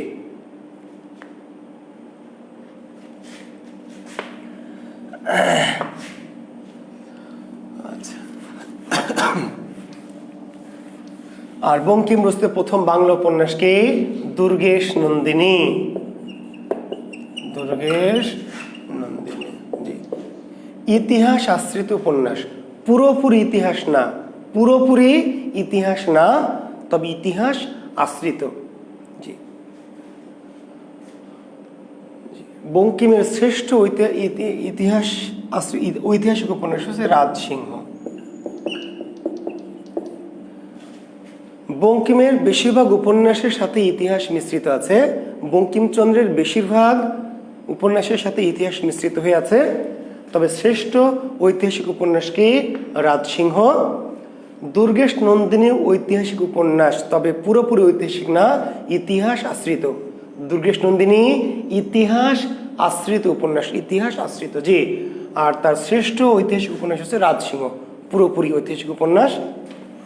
এছাড়া তার আনন্দমঠ, তাই না, আনন্দমঠ, তারপরে দেবী চৌধুরানী, তারপরে হচ্ছে সীতারাম, এইগুলো ইতিহাসের মানে ইতিহাসের কাহিনীটা আছে অল্প অল্প, কিন্তু পুরোপুরি ইতিহাস না। ইতিহাসকে বিকৃত করেছেন ইচ্ছা মতো। ইতিহাসের একটি কঙ্কাল তিনি নিয়েছেন, কিন্তু ইতিহাসের কঙ্কালের উপর নিজের মতো করে কি যে মাংস লাগিয়েছে নিজের মতো করে, ফলে ইতিহাস ইতিহাস না থেকে ইতিহাস আশ্রিত উপন্যাস হয়ে গেছে।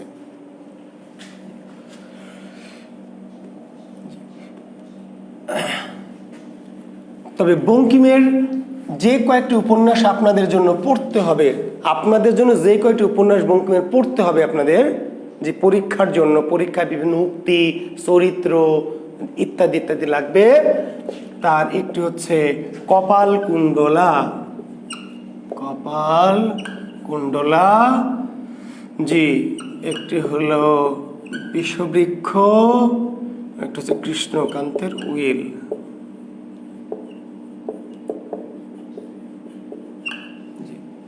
এর মধ্যে কপাল কুণ্ডলা তো বলেছি রোমান্টিক বা রোমান্স উপন্যাস, কপাল কুণ্ডলা রোমান্টিক বা রোমান্স উপন্যাস। আর এই যে বিষবৃক্ষ বা কৃষ্ণকান্তের উইল, এগুলোকে বলা হয় কি সামাজিক উপন্যাস।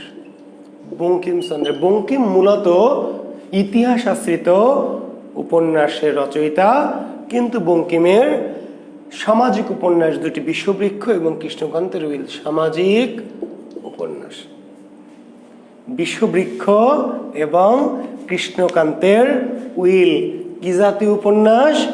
সামাজিক উপন্যাস। জি, সামাজিক।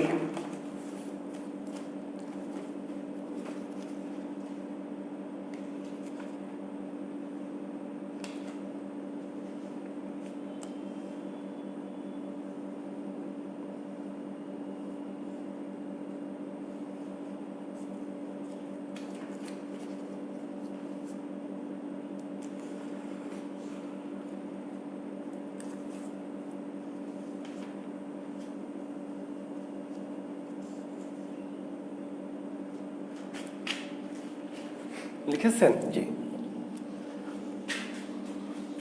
তো এখন এই 3টি উপন্যাস থেকে দেখবেন কি, এই 3টি উপন্যাস থেকে পরীক্ষায় বিভিন্ন প্রশ্ন, উক্তি, পংক্তি ইত্যাদি ইত্যাদি আসবে। তো এখন এইগুলি ওই যে বললাম যে কাহিনী ভাই পড়াইতে গেলে তো মহা বিপদ। এই কাহিনী একবার কাহিনীর মধ্যে ঢুকলে এই রাত কি ক্লাস শেষ। গতদিন দেখলেন না একবার ওই কি ইয়ের কাহিনী, মাইকেলের ক্লাস শেষ করলাম একদিন, তাহলে একদিন মাইকেলের ক্লাস নিলাম আর একদিন খালি মেঘনাথবধ কাব্য পড়ালাম, তাহলে একদিন বঙ্কিমের তথ্য পড়াবো আর একদিন কি কাহিনী পড়াবো, তাইলে মুশকিল। তো তার মধ্যে একটু বলি, বিষবৃক্ষ কৃষ্ণকান্তের উইলের বিষয় কি, যে এইবার একটা প্রশ্ন হয়েছিল দেখবেন 41 বিশেষ 41ই তো, হ্যাঁ, বিধবাদের কাহিনী নিয়ে রচিত উপন্যাস, বিধবাদের প্রেম নিয়ে রচিত উপন্যাস, মনে আছে? রবীন্দ্রনাথের চোখের বালি, একই কাহিনী, same to same, same same. 41 বিশেষের প্রিলিমিনারি প্রশ্ন একটু দেখবেন কি, 41 বিশেষের প্রিলিমিনারির প্রশ্নে একটা প্রশ্ন, বিধবাদের প্রেম নিয়ে রচিত উপন্যাস কোনটি?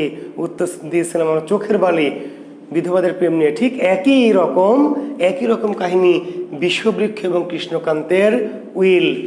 উপজীব্য বিষয় কি? উপজীব্য বিষয় হচ্ছে বিধবাদের প্রেম। এবং এই প্রেম ভালো না খারাপ? এই প্রেম কি?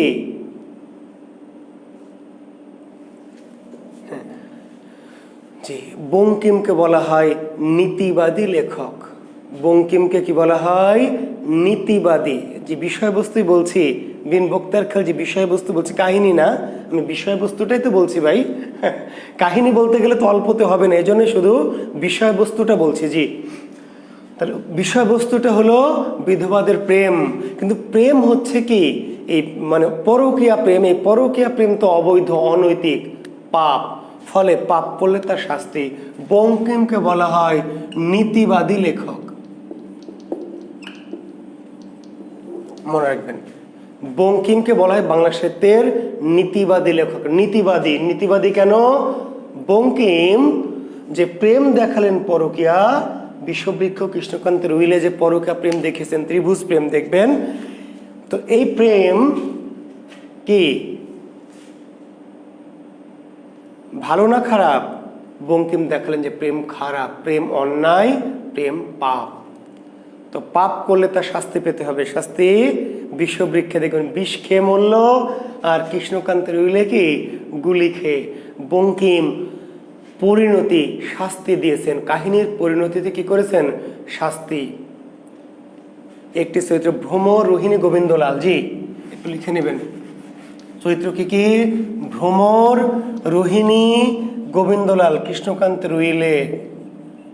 ভ্রমর, রোহিণী আর গোবিন্দলাল। আর বিষবৃক্ষকে নগেন্দ্র, সূর্যমুখী আর কুন্দ নন্দিনী। বিশ্ববিখ্যাত নগেন্দ্র, নগেন্দ্র সূর্যমুখী স্বামী স্ত্রী, তার মাঝখানে ঢুকে পড়ে কে? কুন্দ নন্দিনী। নগেন্দ্র আর সূর্যমুখীর পরিপূর্ণ বিশুদ্ধ সুখে শান্তির সংসার, এর মাঝখানে ঢুকে পড়ে কুন্দ নন্দিনী। এই যে এই তখন শুরু হয় নগেন্দ্রের সাথে কুন্দের একটা পরকীয়া বা অবৈধ প্রেম। তো এই অবৈধ বা পরকীয়া প্রেম কি ভালো না খারাপ? বঙ্কিম দেখছেন খারাপ, পাপ। তো পাপ করলে কি করতে হবে? জি, কোন পাপ করলে শাস্তি পেতে হবে। পাপ কার? পুরুষের না। পুরুষের জন্য তো 2-3টা উইকেট জায়েজ আছে। পুরুষের জন্য 2, 3, 4, 5টা উইকেট তো জায়েজ আছে, ব্যাপার না। পুরুষের পাপ নয়, পাপ কার? নারীর। জি, মহিলার। মানে এই মহিলা কুন্দনন্দিনী, তাই না, পরকীয়াতে আসক্ত হয়েছে, কাজে পাপ কুন্দনন্দিনীর। এর ফলে কুন্দনন্দিনী হীরা নামক, হীরা একটু হীরা, জি, নগেন্দ্রের বাড়ির যে কাজের মহিলা হীরা, এই হীরার কূটকৌশলে বা হীরার চক্রান্তে পড়ে কি কুন্দনন্দিনীকে বিষ খেয়ে মরতে হয়। এবং এই বিষ যে পান করে মরতে হয় কেন? লেখক বঙ্কিম নীতির কাছে সাহিত্যকে হারিয়ে দিয়েছেন, যে না, পরকীয়া প্রেম করেছে কুন্দ, এর জন্য কুন্দর শাস্তি কি? বিষ খেয়ে মরতে হবে, পাপ করলে তার শাস্তি পেতে হবে। জি। গোবিন্দলাল, এই গোবিন্দলালের সাথে ভ্রমরের কি সুখী দাম্পত্য জীবন, গোবিন্দলালের সাথে ভ্রমরের সুখী শান্তিময় দাম্পত্য জীবন, এর মাঝে ঢুকে পড়ে রোহিণী, শুরু হয় ত্রিভুজ প্রেমের টানাপোড়েন, তাই না? একসময় গোবিন্দলাল রোহিণীকে নিয়ে চলে যায়, অনেকটা ইয়ের মতোই, চোখের বালির মতোই। কিন্তু সেখানে গিয়ে কি রোহিণীর প্রতি তার অবিশ্বাস তৈরি হয় এবং একসময় গুলি করে কি করে তার মনের অশান্তি নষ্ট হয় এবং রোহিণীকে সে গুলি করে মেরে ফেলে। আসলে বঙ্কিম বোঝাতে চেয়েছে যে পরকীয়া যদি কেউ করে বা অনৈতিক অবৈধ প্রেম যদি কেউ করে, তাহলে যে শান্তির জন্য সুখের জন্য করছে, আসলে সুখের চেয়ে কি অসুখ বেড়ে যাবে। জি। কাজে প্রতিবেশী আকাশের দিকে যদি হাত বাড়ান, তাই না, বাড়িতে বউ রেখে আলিয়া ভাটের দিকে নজর দেবেন, হাত বাড়াবেন, ভাববেন যে কি সুখ কি শান্তি। বঙ্কিম বোঝাতে চাইলেন যে সুখ নাই, শান্তি নেই, বরং আরো কি মানসিক অশান্তি। কাজে শেষে গিয়ে তিনি এই সমস্ত পাপিনী দুশ্চরিত্রা যে এদেরকে কি করেছেন, শাস্তি দিয়েছেন। অথচ ভাবেন মানিক বন্দ্যোপাধ্যায় পদ্মা নদীর মাঝে একই কাহিনী না, সেম টু সেম কাহিনী। মানিক বন্দ্যোপাধ্যায়ের পদ্মা নদীর মাঝির একই সেম কাহিনী, যে কুবের আর মালার সুখী সংসার, শান্তিময় সুখ দুঃখ আনন্দ বেদনার সংসার, এর মধ্যে শালী কপিলা ঢুকে পড়ে এবং কপিলার সাথে কুবেরের প্রেম। লেখক কিন্তু কপিলাকে শাস্তি তো দেননি, কাহিনী শেষে কি করলেন, বললেন যে সলুক কপিলার সঙ্গে একা অত দূর পথ কুবের পাড়ি দিতে পারবে না। মানিক বন্দ্যোপাধ্যায় জীবনবাদী লেখক, মানিক বন্দ্যোপাধ্যায় কি বাদী, জীবনবাদী। জি, একটু এরকম হতেই পারে, ব্যাপার না। বউ আছে থাক, শালির সাথে একটু মনে রেখে গিয়ে 2-4 বছর মোজ মাস্তি করলো, কি সমস্যা? মানিক বন্দ্যোপাধ্যায় কেমন লেখক? জীবনবাদী, বাস্তববাদী লেখক। আর বঙ্কিম যাকে পড়াচ্ছে আজকাল কি যাতে নীতিবাদী। মানিক বলল যে কপিলা চলুক না কপিলা, কি সমস্যা? ব্যাপার না, তাই না? চলুক কপিলার সঙ্গে, একা অত দূর পথ কুবের পাড়ি দিতে পারবে না। জি, জীবনবাদী লেখক, জীবনে এরকম হতেই পারে, এটা কোনো ব্যাপার না। জি, কিন্তু বঙ্কিম কেমন লেখক? নীতিবাদী। হিন্দু ধর্মের যে কঠোর প্রথা, নীতি ধর্মকে তিনি রক্ষা করতে চেয়েছিলেন তার প্রবন্ধের মধ্যে, উপন্যাসের মধ্য দিয়ে। আর বঙ্কিমের যেই উপন্যাসটি অতি গুরুত্বপূর্ণ, আমি আবার বলছি, প্রথম উপন্যাস দুর্গেশ নন্দিনী, এটি কিন্তু আপনারা যতই বলছেন দুর্গেশ নন্দিনী কিন্তু বাংলা সাহিত্যে ওই অর্থে আলোড়ন সৃষ্টিকারী বা কি মানে আলোড়ন সৃষ্টিকারী কিংবা ওই অর্থে জনপ্রিয়তা নাই, যদি এটি বাংলা সাহিত্যের প্রথম প্রকৃত উপন্যাস। কিন্তু বঙ্কিমের কি সবচেয়ে যে উপন্যাসটি জনপ্রিয়তা পেয়েছিল উপন্যাসটা হচ্ছে কপালকুণ্ডলা। কপালকুণ্ডলার নায়ককে নবকুমার, নায়িকার নাম কি কপালকুণ্ডলা, আর সাইড নায়িকাকে মতি বিবি বা পদ্মাবতী।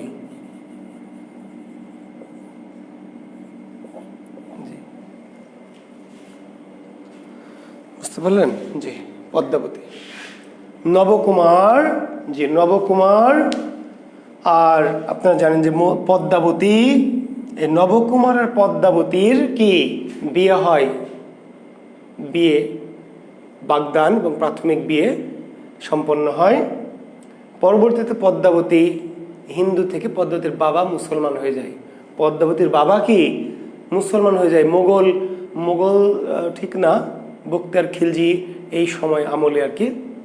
আপনারা জানেন যে অনেক হিন্দু ধর্মান্তরিত হয়েছিল রাজকীয় বা রাজনৈতিক কারণে আর কি। জি, তা আমি বলছিলাম খুব গভীরে যেতে চাচ্ছি না, অনেক বিস্তৃত যেতে চাচ্ছি না বলেই আমি একটু শর্টকাট মারতে চাচ্ছি আর কি।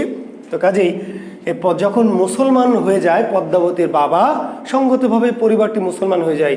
তো যেহেতু নবকুমার হিন্দু আর ওই মেয়েটি মুসলমান হয়ে গেল, ফলে বিবাহ বিচ্ছেদ ঘটে গেল। বিবাহ বিচ্ছেদ করে আপনারা জানেন, আমি এর আগে বলেছি কিনা যে কেউ যদি ধর্মান্তরিত হয় তাহলে তার বিবাহ অটোমেটিক বিচ্ছেদ ঘটে যায়, কারণ বিবাহ হয় ধর্মীয় রীতিতে। বিয়ে কিন্তু কোনো আইনসঙ্গত রীতি নাই, বিয়ের কোনো আইনসম্মত কোনো রীতি, বিয়ে মূলত কি ধর্মীয় রীতি। যখন কেউ বিয়ে হয় ইসলামী রীতিতে বা হিন্দু রীতিতে বা খ্রিস্টানি রীতিতে, বিয়ের রীতি কিন্তু ধর্মীয়। কাজে যখনই কারো ধর্ম চেঞ্জ হয় তখন তার বিয়ে অটোমেটিক কি ভেঙে যায়। জি, ধর্মান্তরিত হলে বিয়ে অবৈধ হয়ে যায়, ভেঙে যায়। তো কাজেই নবকুমারের সাথে পদ্মাবতীর বিয়ে ভেঙে যায়। পদ্মাবতী তার বাবার সাথে মোগল রাজদরবারে চলে যায়, যেহেতু পদ্মাবতীর বাবা রাজদরবারের উচ্চপদস্থ কর্মকর্তা। নবকুমার বেচারা কি আর করবে, তখন মনের ঝোঁকে কি যেতে চাই হচ্ছে কোথায়, তীর্থে। নবকুমার তীর্থে যায়, ভালো মানুষ, সহজ সরল আমার মতো বোকাশোকা ভোলা ভালো ব্যক্তি কি করে তীর্থে যায়। তো তীর্থে যাওয়ার পথে, তীর্থ থেকে ফিরে আসার পথে তাদের কাঠ ফুরিয়ে যায়, কাঠ রান্না করার কাঠ, রান্না করে খেতে হবে, অনেক বেশ কয়েকদিন ধরে নৌকায় যেতে হয়, বুঝতে পারলেন। তো তখন যখন কাঠ ফুরিয়ে যায় তখন একটা তারা ওই সমুদ্রের ধারে একটা জঙ্গল পায়, সেখানে কেউ নামবে না, বাঘের ভয়। যখন নবকুমার ভালো মানুষ আর কি, সে নামে কাঠ সংগ্রহ করতে। কিন্তু যেহেতু সে এর আগে এরকম কাজ কখনো তেমন একটা করেনি, আর কাঠ কাটার কোনো যন্ত্রও নেই, হাত দিয়ে হয়তো কাঠ মানে ছোটোখাটো কাঠ ভেঙে ছিঁড়ে নিয়ে আসতে হবে আর কি। কাজে সে কাজ অনেক সময় লেগে যায় এবং সে কাঠ ঠিক মতো খুঁজেও পায় না, খুঁজতে খুঁজতে দেরি হয়ে যায়। আর এইদিকে নদীর নৌকার মাঝিরা মনে করে যে তাকে বাঘে খেয়ে ফেলেছে, সে আর ফিরে আসবে না। এর মধ্যে জোয়ারের পানি বাড়তে শুরু করে, এই সময় তীরে থাকা বিপজ্জনক, তারা নৌকা ছেড়ে দেয়, নৌকা খুলে নেক্সট সময় চলে যায় এবং মনে মনে সান্ত্বনা দেয় যে নবকুমার কি আছে, নবকুমার বাঘে খেয়ে ফেলেছে। ওইদিকে নবকুমার কাঠ সংগ্রহ করে নিয়ে এসে দেখে যে তাদের সঙ্গী সাথীরা কেউ নাই, চলে গেছে। এবং সে তখন কি করে, ওই জঙ্গল আকীর্ণ একটি বিস্তীর্ণ দ্বীপের মধ্যে সে অপেক্ষা করে যে সঙ্গীরা ফিরে আসবে আসবে আসবে আসবে, বিশ্বাস করে থাকে, কিন্তু আসে না, আসে না। এবং সে ডায়লগ মারে যে তুমি অধম তাই বলে আমি উত্তম হইব না কেন, তুমি অধম তাই বলে আমি উত্তম হইব না কেন। পরের জন্য কাষ্ঠারঞ্জার স্বভাব, যতবারই তাকে বনবাস দেওয়া হোক সে প্রয়োজন পড়লে পুনরায় পরের জন্য কাষ্ঠাহরণে যাইবে। বেশ কিছু ভালো ভালো ডায়লগ আছে আর কি। জি, তো তার মধ্যে এই ডায়লগটা অতি গুরুত্বপূর্ণ যে তুমি অধম তাই বলে আমি উত্তম হইব না কেন, কোন উপন্যাসের উক্তি, কপালকুণ্ডলা। জি, তো যাই হোক, সেখানে সে ওখানে অবস্থান করে। আবার বলছে মানে কাহিনীতে ঢুকলে আমি কিন্তু গভীরে ঢুকে যাবো, কাজে আমি ঢুকতে চাই না কাহিনীতে। তো যে ওখানে তার সাথে সাক্ষাৎ হয় কার, একটি সুন্দরী মেয়ে তাকে দেখতে পায় এবং দেখতে পেয়ে তাকে বলে পথিক তুমি পথ হারাই আছো। মেয়েটি নায়ককে বলে পথিক তুমি পথ হারাই আছো। বাংলা সাহিত্যের প্রথম রোমান্টিক সংলাপ, বাংলা সাহিত্যের প্রথম রোমান্টিক সংলাপ, পথিক তুমি পথ হারাই আছো। কার উক্তি? কপালকুণ্ডলা। কাকে উদ্দেশ্য করে বলেছিল? নবকুমারকে। কোন গ্রন্থের উক্তি? কপালকুণ্ডলা উপন্যাসের। আসলে এই মেয়েটি কি একজন কাপালিকের আশ্রয় ছিল। কার আশ্রয়ে? কাপালিকের আশ্রয়ে। কাপালিক, এই কাপালিকের আশ্রয় ছিল। কাপালিককে হিন্দু ধর্মের একটা বিশেষ স্তর, যারা কি করত, যারা বলি দিত, বলি কালীর পূজা করত এবং যারা নরবলি দিত, মনে করত নরবলি পেলে দেবী খুশি হবে এবং নরবলি দিয়ে দেবীকে খুশি করতে পারলে যে নরবলি দিবে সে অলৌকিক শক্তির অধিকারী হবে। ছোট অল্প বয়স থেকে মেয়েটিকে কি করেছিল সে কাপালিক, বলি দেওয়ার উদ্দেশ্যে। কি আমরা যেমন কুরবানি দেওয়ার উদ্দেশ্যে ছাগল গরু নিয়ে এসে পালন করি, বাজার থেকে নিয়ে এসে গরু ছাগল, ঠিক তেমনি কাপালিক কি করেছিল, এই কপালকুণ্ডলাকে ছোটবেলায় নিয়ে এসে জঙ্গলের মধ্যে পালন করেছিল। কেন? এই জন্য এই বলি দিতে হবে কেমন মেয়ে বলেন তো? কোরবানি করতে হয় কেমন পশু? নিখুঁত পশু, নিখুঁত, খুঁতহীন, নিখুঁত, কোনো খুঁত থাকা যাবে না, এমন পশু কোরবানি করার জন্য, জানেন তো? তাহলে বলি দিতে হবে কেমন মেয়ে? নিখুঁত মেয়ে। জি, ভার্জিন, ভার্জিন, জি, আনটাস্ট ভার্জিন। ভার্জিনের মধ্যে আবার ঝামেলা আছে। কেমন ভার্জিন? আনটাস্ট। তো আনটাস্ট ভার্জিন, নিষ্কলুষ, জি জি, নিষ্কলুষ, কি বলবো, সতী, সতীত্ব সম্পন্ন মেয়েকে বলি দিতে হবে দেবীর সামনে। এবং কত বছর? 16 বছর, পূর্ণ ষোড়শী মেয়েকে বলি দিতে হবে। কাজে এই 16 বছর বয়স হওয়ার জন্য কাপালিক কি করছে? অপেক্ষা করছে। শহরে যদি থাকে তাহলে সেই মেয়েকে নিয়ে সে বলি দেওয়া যাবে না। কেন? কারণ ওই মেয়েটির ভার্জিনিটি নষ্ট হবে, সতীত্ব, বুঝতে পারলেন? কিন্তু এই মেয়েটি জঙ্গলের মধ্যে কাউকে দেখবে, কোনো পুরুষ মানুষকে দেখবে না, ফলে তার সতীত্ব নষ্ট হবে না। এবং আপনারা জানেন যে চোখের দেখাতে সতীত্ব নষ্ট হয়। বঙ্কিমের কেন 5 বছর বয়সে বিয়ে হয়েছিল জানেন কি? বঙ্কিমের কেন 5 বছর বয়সে বিয়ে হয়েছিল? বঙ্কিমের স্ত্রীর সাথে, মনমোহিনীর সাথে আগের যুগে 5, 6, 7 বছর বয়সে বিয়ে দেওয়া হতো। কেন? ওই যে আনটাস্ট ভার্জিন, স্বামীর হাতে তুলে দেওয়া হবে, এরপর স্বামীর কাছে, মানে এই যে 10, 12 বছর, 13 বছর হয়ে গেল, এই যে আপনাদের 15, 16, 20, 23 বছর হয়ে গেছে না, একটা ছেলেকে দেখে ভাবছেন, সালমান খানের বডি দেখে ভাবছেন, ইস কি ফিগার যদি পাইতাম, ভার্জিনিটি নষ্ট হয়ে গেল। জি, যখন আপনি কারোর প্রতি আকৃষ্ট হলেন, কাউকে আপনার মনে ভালো লাগলো, ভালো লাগার সাথে সাথে কি আপনার ভার্জিনিটি কি শেষ। ফলে ভালো লাগার বয়সের আগে কি করতে হবে? মেয়েকে পতির হাতে তুলে দিতে হবে। কোনো মেয়ে যদি কি করে অন্য কাউকে দেখে বিয়ের আগে আকৃষ্ট হয়, তাহলে যে পাপ হবে, এই পাপটা কিন্তু মেয়েটির হবে না, কার হবে? বাবা মায়ের হবে। জি, সেই পিতা রৌরবং নরকং ব্রজেত, রৌরব নরকে যাবে। বুঝতে পারলেন? কাজেই পিতার দায়িত্ব কি? অবশ্যই মেয়ে 10, 11 বছর বয়স হওয়ার আগে, অবশ্যই 5, 7, 9 বছর বয়সের মধ্যে মেয়েটিকে স্বামীর কাছে তুলে দিতে হবে। এরপর যা কিছু হোক সব দায়িত্ব স্বামীর। যে এরপর ভার্জিনিটি নষ্ট হোক, অন্যের প্রতি আকৃষ্ট হোক, প্রতিবেশী আকাশকে ভালো লাগুক, এই দায়িত্ব বাবার না, কার? স্বামীর। কিন্তু স্বামীর হাতে তুলে দিল না, এই যে আপনি পাপ করছেন যতদিন, এই পাপের দায়িত্ব কার? পিতামাতার। কাজেই দেখবেন ওই আগের যুগে বিয়ে হতো কত বছর বয়সে? 5, 6, 7, 8, 9 বছর বয়সে। কাজে কাপালিক এই মেয়েটিকে এমন জায়গায়, এমন গহীন নির্জন জঙ্গলে রেখে দিয়েছে, সমুদ্রের গহীনে, যেন এই মেয়েটি কাউকে দেখতে না পায়। যদি কাউকে দেখতে না পায় তাহলে তার আর ভার্জিনিটি নষ্ট হওয়ার কোনো কি সুযোগ নাই। জি, কাজেই কি আর করা, কিন্তু ওই যে জি কপালে যদি থাকে, তাই না, কিছু করার নেই। তাই যাই হোক, নবকুমারের সাথে তার সাক্ষাৎ হয়। একসময় নবকুমার এই মেয়েটিকে কি করে? কাপালিকের জাল ছিন্ন করে, এবং সেইখানে ওই যে প্রদীপ নিভিয়া গেল, আমাদের মণিশঙ্কর লিখছে বারবার, ওই কাপালিক কি করে, মানে বেঁধে রেখেছিল নবকুমারকে ধরে বলি দিবে বলে। অনেক বিশাল কাহিনী। নবকুমারকে যখন পায়, কাপালিক দেখতে পায়, নবকুমারকেও সে কি করে? বলি দেওয়ার জন্য বেঁধে রাখে, তাই না? এবং একসময় প্রদীপ নিভে যায়, অন্ধকার হয়ে যায়। তো যাই হোক, সে অন্ধকার প্রদীপ নিভিয়ে দেয় কে? কপালকুণ্ডল। এবং কপালকুণ্ডলে কৌশল করে কাপালিকের হাত থেকে নবকুমারকে বাঁচায়। যখন নবকুমারকে বাঁচায়, নবকুমার তখন কৃতজ্ঞতাবশত পরে জানতে পারে যে কাপালিককে মেয়েটাকে বধ করার জন্য এইভাবে প্রতিপালন করছে। তখন নবকুমার কপালকুণ্ডলাকে নিয়ে একসময় কি ওই বনে আরেকজন থাকে, সে হচ্ছে একজন ঠাকুর আর কি, পুরোহিত একজন ঠাকুর। সে পরামর্শ দেয় নবকুমারকে, নবকুমারের সাথে কপালকুণ্ডলার বিয়ে দিয়ে দেয়। তখন কপালকুণ্ডলাকে নবকুমার নিয়ে চলে যায় কোথায়? তার যে বাড়িতে। এখন ওখানে গেলে কি, এই তো হলো কাহিনী, এদিকে চললো বিশাল কাহিনীতে গেলে মানে ফিরে আসা মুশকিল। আর ওইদিকে যে পদ্মাবতী, মনে আছে পদ্মাবতী, স্ত্রী পদ্মাবতী, এই পদ্মাবতী কি করছিল? কাহিনীর ভিতর যাচ্ছে, যেতে চাচ্ছে না, কিন্তু কি করি বলেন? আপনারা বারবার অনুরোধ করতে আছেন, আমি কত না করি। তো অতি সংক্ষেপে বলতে চাইলে পারি না ভাই, এটাই তো আমার দোষ। সংক্ষেপে কাহিনী বলতে পারি না বলেই তো কি সমস্যা।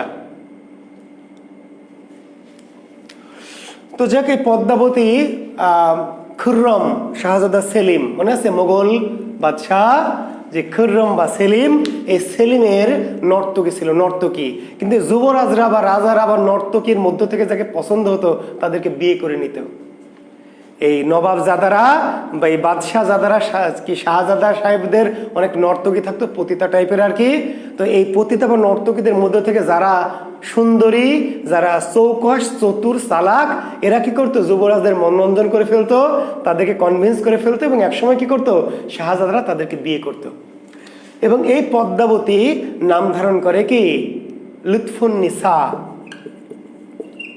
সেলিমের দরবারে এই পদ্মাবতী মুসলমানের নাম ধারণ করে লুৎফুন্নিসা। এবং সবাই মোটামুটি রাজদরবারে নিশ্চিত যে সেলিম কি করবে? লুৎফুন্নিসাকে বিয়ে করবে।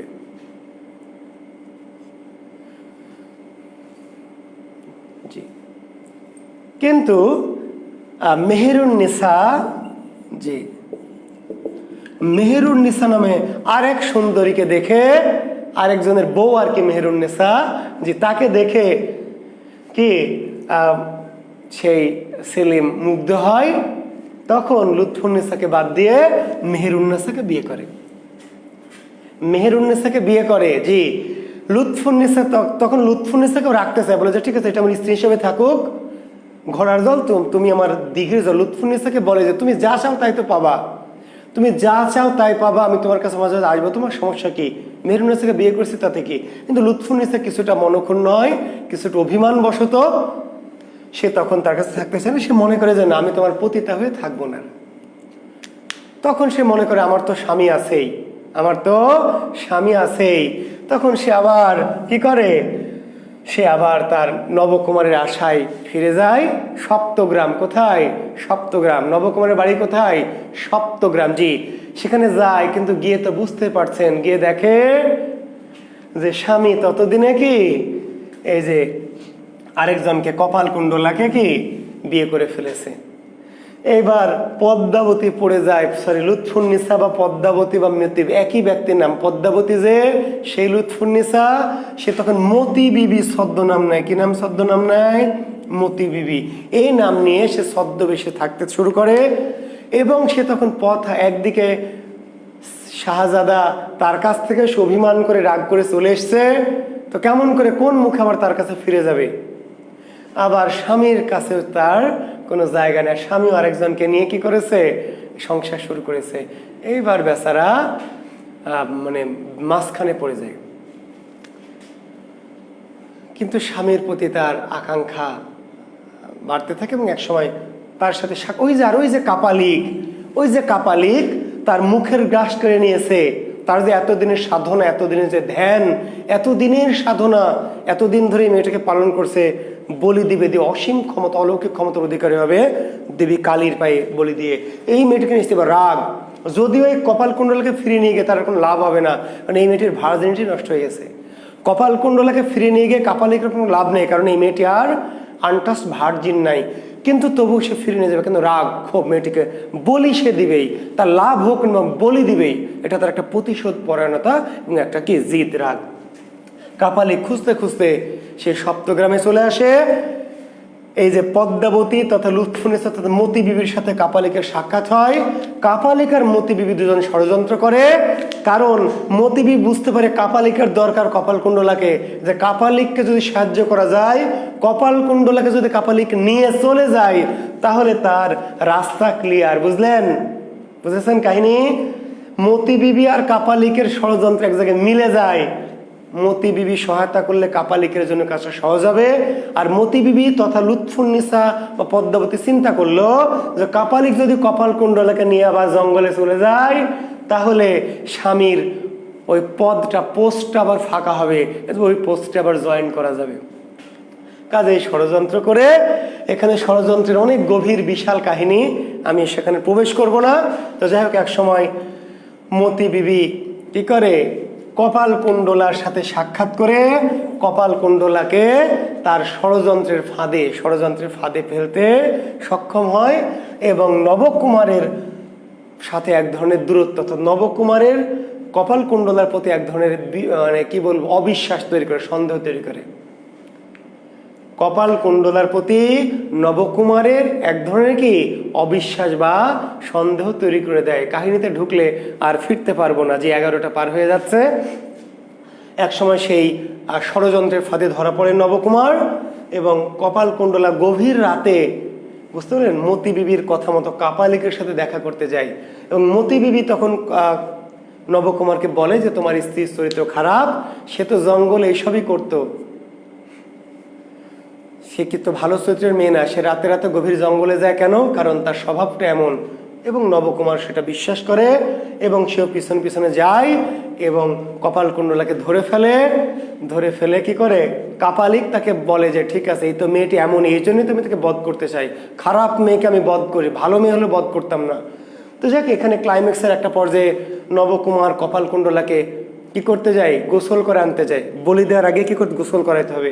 গোসল করতে নদীর ধারের দিকে নিয়ে যেতে থাকে। নদীর পাড়ে গিয়ে কিন্তু নবকুমার তাকে ভালোবাসে, বারবার তাকে বোঝাতে চায় যে সে বলুক কপালকুণ্ডলা যে তার বিরুদ্ধে যা কিছু সে বলছে নবকুমার সবই মিথ্যা, সে অবিশ্বাসিনী নয়, সে বিশ্বাসঘাতিনী নয়। কিন্তু কপালকুণ্ডলা কিছু বলে না, কারণ কপালকুণ্ডলা বোঝাতে চায় যে তুমি যেহেতু আমাকে একবার অবিশ্বাস করেছো, তোমার বিশ্বাস ফিরিয়ে আনার আমার আর দরকার নাই। তুমি আমার প্রতি যেহেতু অবিশ্বাস করেছো, তোমার অবিশ্বাস আমার ভাঙানোর কোনো দরকার নেই, আমি ভাঙাতে চাই না। তুমি ওকে কেন অবিশ্বাস করলে? এইরকম দোলাচল বৃত্তির মধ্যে দিয়ে তার একটা নদীর ধারে দাঁড়ায়। সেই নদীর ধার পাশ দিয়ে প্রচন্ড স্রোতযাচ্ছিল, অন্ধকার রাত। তো যাই হোক, হঠাৎ করে একটা নদীতে কি একটা ঢেউ আসে এবং তটটা ভেঙে তারা দুজন কি করে, সে অনন্ত জলপ্রবাহের শেষের লাইনটা এমন যে সে অনন্ত জলপ্রবাহের মধ্যে সেই দুইটি প্রাণ কি করলো, ভাসিয়া চলিতে লাগলো। কপালকুণ্ডলা আর নবকুমার সেই নদীতে পড়ে কি হয়, এই প্রচন্ড জলস্রোতের মধ্যে ভেসে চলে যায়। তো এই কাহিনীর অনেক কথা আছে, সারাংশ, সারমর্ম, শানে নজরুল, মূল ভাব অনেক কিছু আছে। শুধু একটু বলে রাখি যে আসলে এই কপালকুণ্ডলার মতো বা নবকুমারের মতো সহজ সরল মানুষের জন্য এই পৃথিবী না। তাদের জন্য কোন পৃথিবী? জি, ওই যে নদীর তীরে তারা ভেসে চলে গেল, নিশ্চয় তারা এমন কোনো লোকে বা এমন কোনো জগতে যাবে, সেই জগতে কোনো অবিশ্বাস, সন্দেহ এরকম নাই। বা কাপালিকের মতো খারাপ লোক, কিংবা মতি বিবি বা লুৎফুন্নিসার মতো দুষ্টু স্বার্থপর মানুষ নাই। কপালকুণ্ডলা যে নিষ্কলুষ, যে নিষ্পাপ, যে সরল, কিংবা নবকুমার যে সরল, যে এদের জায়গা এই জগতে না। এই জগতে কাদের জায়গা? কাপালিকের মতো খারাপ মানুষের, কিংবা মতি বিবির মতো কুচক্রী ষড়যন্ত্রকারী মানুষের। আজ তারা দুজন কি করলো, ওই অনন্ত প্রভাবে ভাসতে ভাসতে চলে গেল। কোথায় চলে গেল? এমন কোন লোকে, এমন কোন জগতে, যেই জগতে কোনো অবিশ্বাস, সন্দেহ নাই। তো এটি বাংলা সাহিত্যের, জি বুঝতে পারলেন, প্রথম রোমান্স বা রোমান্টিক। এটা স্যার পথিক কাজী সাকিব, এই যে একটা মগা পাইছি, কাজী সাকিব মগা, জগা ঢগা শোন। শুরুতে যে বললাম, ওই যে বনের মধ্যে যখন ঘুরতে থাকে নবকুমার, বনের মধ্যে যখন সঙ্গী সাথীরা তাকে ছেড়ে চলে যায়, তখন সে বনের মধ্যে দিশাহারা হয়ে, উদ্ভ্রান্ত হয়ে, ইতস্রোত বিক্ষিপ্ত হয়ে ভ্রমণ করতে থাকে। তখন ওই যে কপালকুণ্ডলা মেয়েটা ওই জঙ্গলে আগে থেকেই থাকতো, সেই লোকটিকে দেখতে পায়। আগে তো মানুষ দেখেনি, তখন প্রথম দেখা হয়। প্রথম দর্শনে কপালকুণ্ডলা কাপালিক নবকুমারকে উক্তিটা করে যে, পথিক তুমি পথ হারায় আছো। জি, তো শিক্ষার্থী বন্ধুরা, তো কাহিনী বললাম। আর বঙ্কিমচন্দ্রের একটি কাব্যগ্রন্থ আছে, একটি কাব্যগ্রন্থ, জি একটু নামটা লিখে নেবেন। বঙ্কিমচন্দ্র মূলত ঔপন্যাসিক, কিন্তু তার লেখা একটি প্রবন্ধ আছে, সরি একটি কাব্য আছে। কাব্যটির নাম কি? কাব্যটির নাম হলো ললিতা তথা মানুষ।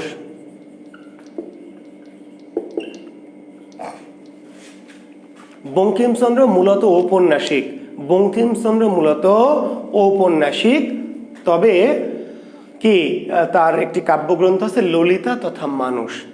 এটা হচ্ছে বঙ্কিম রচিত কাব্যগ্রন্থ, ঠিক আছে? আচ্ছা, আর শিক্ষার্থী বন্ধুরা একটু কথা বলে শেষ করব যে বঙ্কিমের মোট 14টি বাংলা উপন্যাস। বঙ্কিম রচিত উপন্যাসের সংখ্যা কয়টি? 14টি। যে বঙ্কিম রচিত মোট উপন্যাসের সংখ্যা 14টি। পারলে একটু নামগুলি মনে রাখবেন। আর যেই আমি একটু বিখ্যাত বললাম, বিশেষ করে কপালকুণ্ডলা, বিশেষ করে বিষবৃক্ষ, বিশেষ করে কৃষ্ণকান্তের উইল। আর আরেকটি উপন্যাস একটুখানি মনে রাখতে পারেন, আনন্দমঠ। আনন্দমঠ, জি। সন্ন্যাস বা ফকির বিদ্রোহ, ফকির সন্ন্যাস বিদ্রোহ বা দেশপ্রেমমূলক উপন্যাস। দেশপ্রেমমূলক উপন্যাস, বিষয়বস্তু কি? ব্রিটিশ বিরোধী ফকির বিদ্রোহ বা সন্ন্যাস বিদ্রোহ। এটি বঙ্কিমের রাজনৈতিক উপন্যাস। বঙ্কিমচন্দ্রের একমাত্র কি রাজনৈতিক। বঙ্কিম মূলত ঐতিহাসিক বা সামাজিক উপন্যাস রচয়িতা। এটি আনন্দমঠ তার একমাত্র কি রাজনৈতিক উপন্যাস। আনন্দমঠ ব্রিটিশ বিরোধী ফকির বিদ্রোহ বা সন্ন্যাস বিদ্রোহের প্রেক্ষাপটে লেখা আনন্দমঠ। আর কৃষ্ণকান্তের উইল আর বিষবৃক্ষটা সম্ভব হলে একটু পড়বেন, চরিত্রগুলি, ঘটনাগুলি। বললাম যে পরকীয়া প্রেম, আমি কাহিনীতে যাব না, কারণ কাহিনীতে গেলে ঝামেলা আছে, অনেক সময় নষ্ট হবে, লেগে যাবে আর কি। তো লিখিত যারা কোর্স করবেন, লিখিত পরীক্ষার সময় আপনারা নিশ্চয়ই জানেন যে প্রিলিমিনারি যেদিন রেজাল্ট দিবে 41-এর, তার পরদিন থেকে আমরা আমাদের এই সাইটে একটা রিটেন কোর্স শুরু করব। জি, তো যারা রিটেন করবেন তখন আমাদের এগুলো লাগবে। কাহিনীটা প্রিলিতে আমাদের কাহিনীর কোনো কাজ নাই। হ্যাঁ, কাহিনীটা একটু দু একটা বলছেন নাম চরিত্রটার জন্য, চরিত্র সংলাপ, জি, কিন্তু এই কাহিনীগুলো আমি সংক্ষেপ করে একটু বলবো 3 মার্কসের জন্য। জি, কখন? রিটেন কোর্সের জন্য। তো আমাদের প্রিলিমিনারি 41-এর রেজাল্ট যেদিন হবে তার পরদিন থেকে আমাদের এই জাকির বিসিএসের পেজে আমরা একটা রিটেন কোর্স করাবো। তখন আমি বিখ্যাত যে উপন্যাসগুলির কাহিনী বা বিখ্যাত চরিত্রগুলির কাহিনী আমি একটু করে বলবো। জি, আশা করছি তখন আপনারা আমাদের সাথে থাকবেন, আমাদেরকে ছেড়ে যাবেন না। জি, ধন্যবাদ। তো আজকে এই পর্যন্তই রাখছি আর কি। আশা করছি আপনাদের সাথে সামনের দিন অন্য কোনো লেখক নিয়ে আলোচনা হবে। এর বাইরে দেবী চৌধুরানী, তারপরে আরও অনেক আছে, অনেক 14টি উপন্যাস যেহেতু বললাম, তারপরে আপনার অনেকগুলি উপন্যাস তার আছে। তো সবগুলি উপন্যাসের কাহিনীর দরকার নেই, সালো দরকার নেই। জি, বাকি 14টি উপন্যাসের নাম মনে রাখবেন, নাম। তো নামগুলি পাবেন সব জায়গাতেই পাবেন, ঠিক আছে? কাজে আমি লিখে দিচ্ছি না, চাইলে আমি যদি বলেন যে সিরিয়াল করে লিখে দেন দিতে পারবো, তার দরকার নাই। কিন্তু যেই উপন্যাসগুলি আমি গুরুত্ব দিয়ে বললাম সেগুলির সাল সহ এই সমস্ত কথাগুলি পারলে পড়বেন। জি, তো ঠিক আছে, শুভকামনা। রাজমোহন সাহেব বাইরে, রাজমোহন সাহেব সহ 15টি, রাজমোহন সাহেব বাইরে। রাজমোহন সাহেব যেহেতু প্রকাশিত হয়নি, প্রকাশিত উপন্যাস 14টি, বঙ্কিমচন্দ্রের প্রকাশিত উপন্যাস কি 14টি। অনন্য কারণ, রজনী, ইন্দিরা, এই ধরনের উপন্যাসগুলি ওই অর্থে খুব গুরুত্বপূর্ণ বা পরীক্ষার জন্য আসলে অত গুরুত্বপূর্ণ নয়। এমনি পড়ার জন্য তোমরা পড়তে পারো, প্রত্যেকটা উপন্যাসই বঙ্কিমের ভালো, কিন্তু পরীক্ষার জন্য আমরা আবার বলছি, পরীক্ষার জন্য মূলত কপালকুণ্ডলা, তারপরে কৃষ্ণকান্তের উইল, বিশ্ববৃক্ষ, এই 3টি উপন্যাস বেশি মনোযোগ দিয়ে পড়বেন, ভিতর থেকে প্রশ্ন হয়। আর আনন্দমঠ যেহেতু বঙ্কিমের রাজনৈতিক উপন্যাস, সেটি পড়বেন, ঠিক আছে? আর যদি তালিকাটা লিখে নিতে চান তাহলে আমি বললাম যে আপনাদের নিশ্চয়ই কোনো না কোনো বই পুস্তক আছে, কাজে তালিকা লিখে দিয়ে লাভ কি। জি, 14টি উপন্যাসের নাম পেয়ে যাবেন। জি, ধন্যবাদ, শুভকামনা। জি, শুভরাত্রি, আল্লাহ হাফিজ।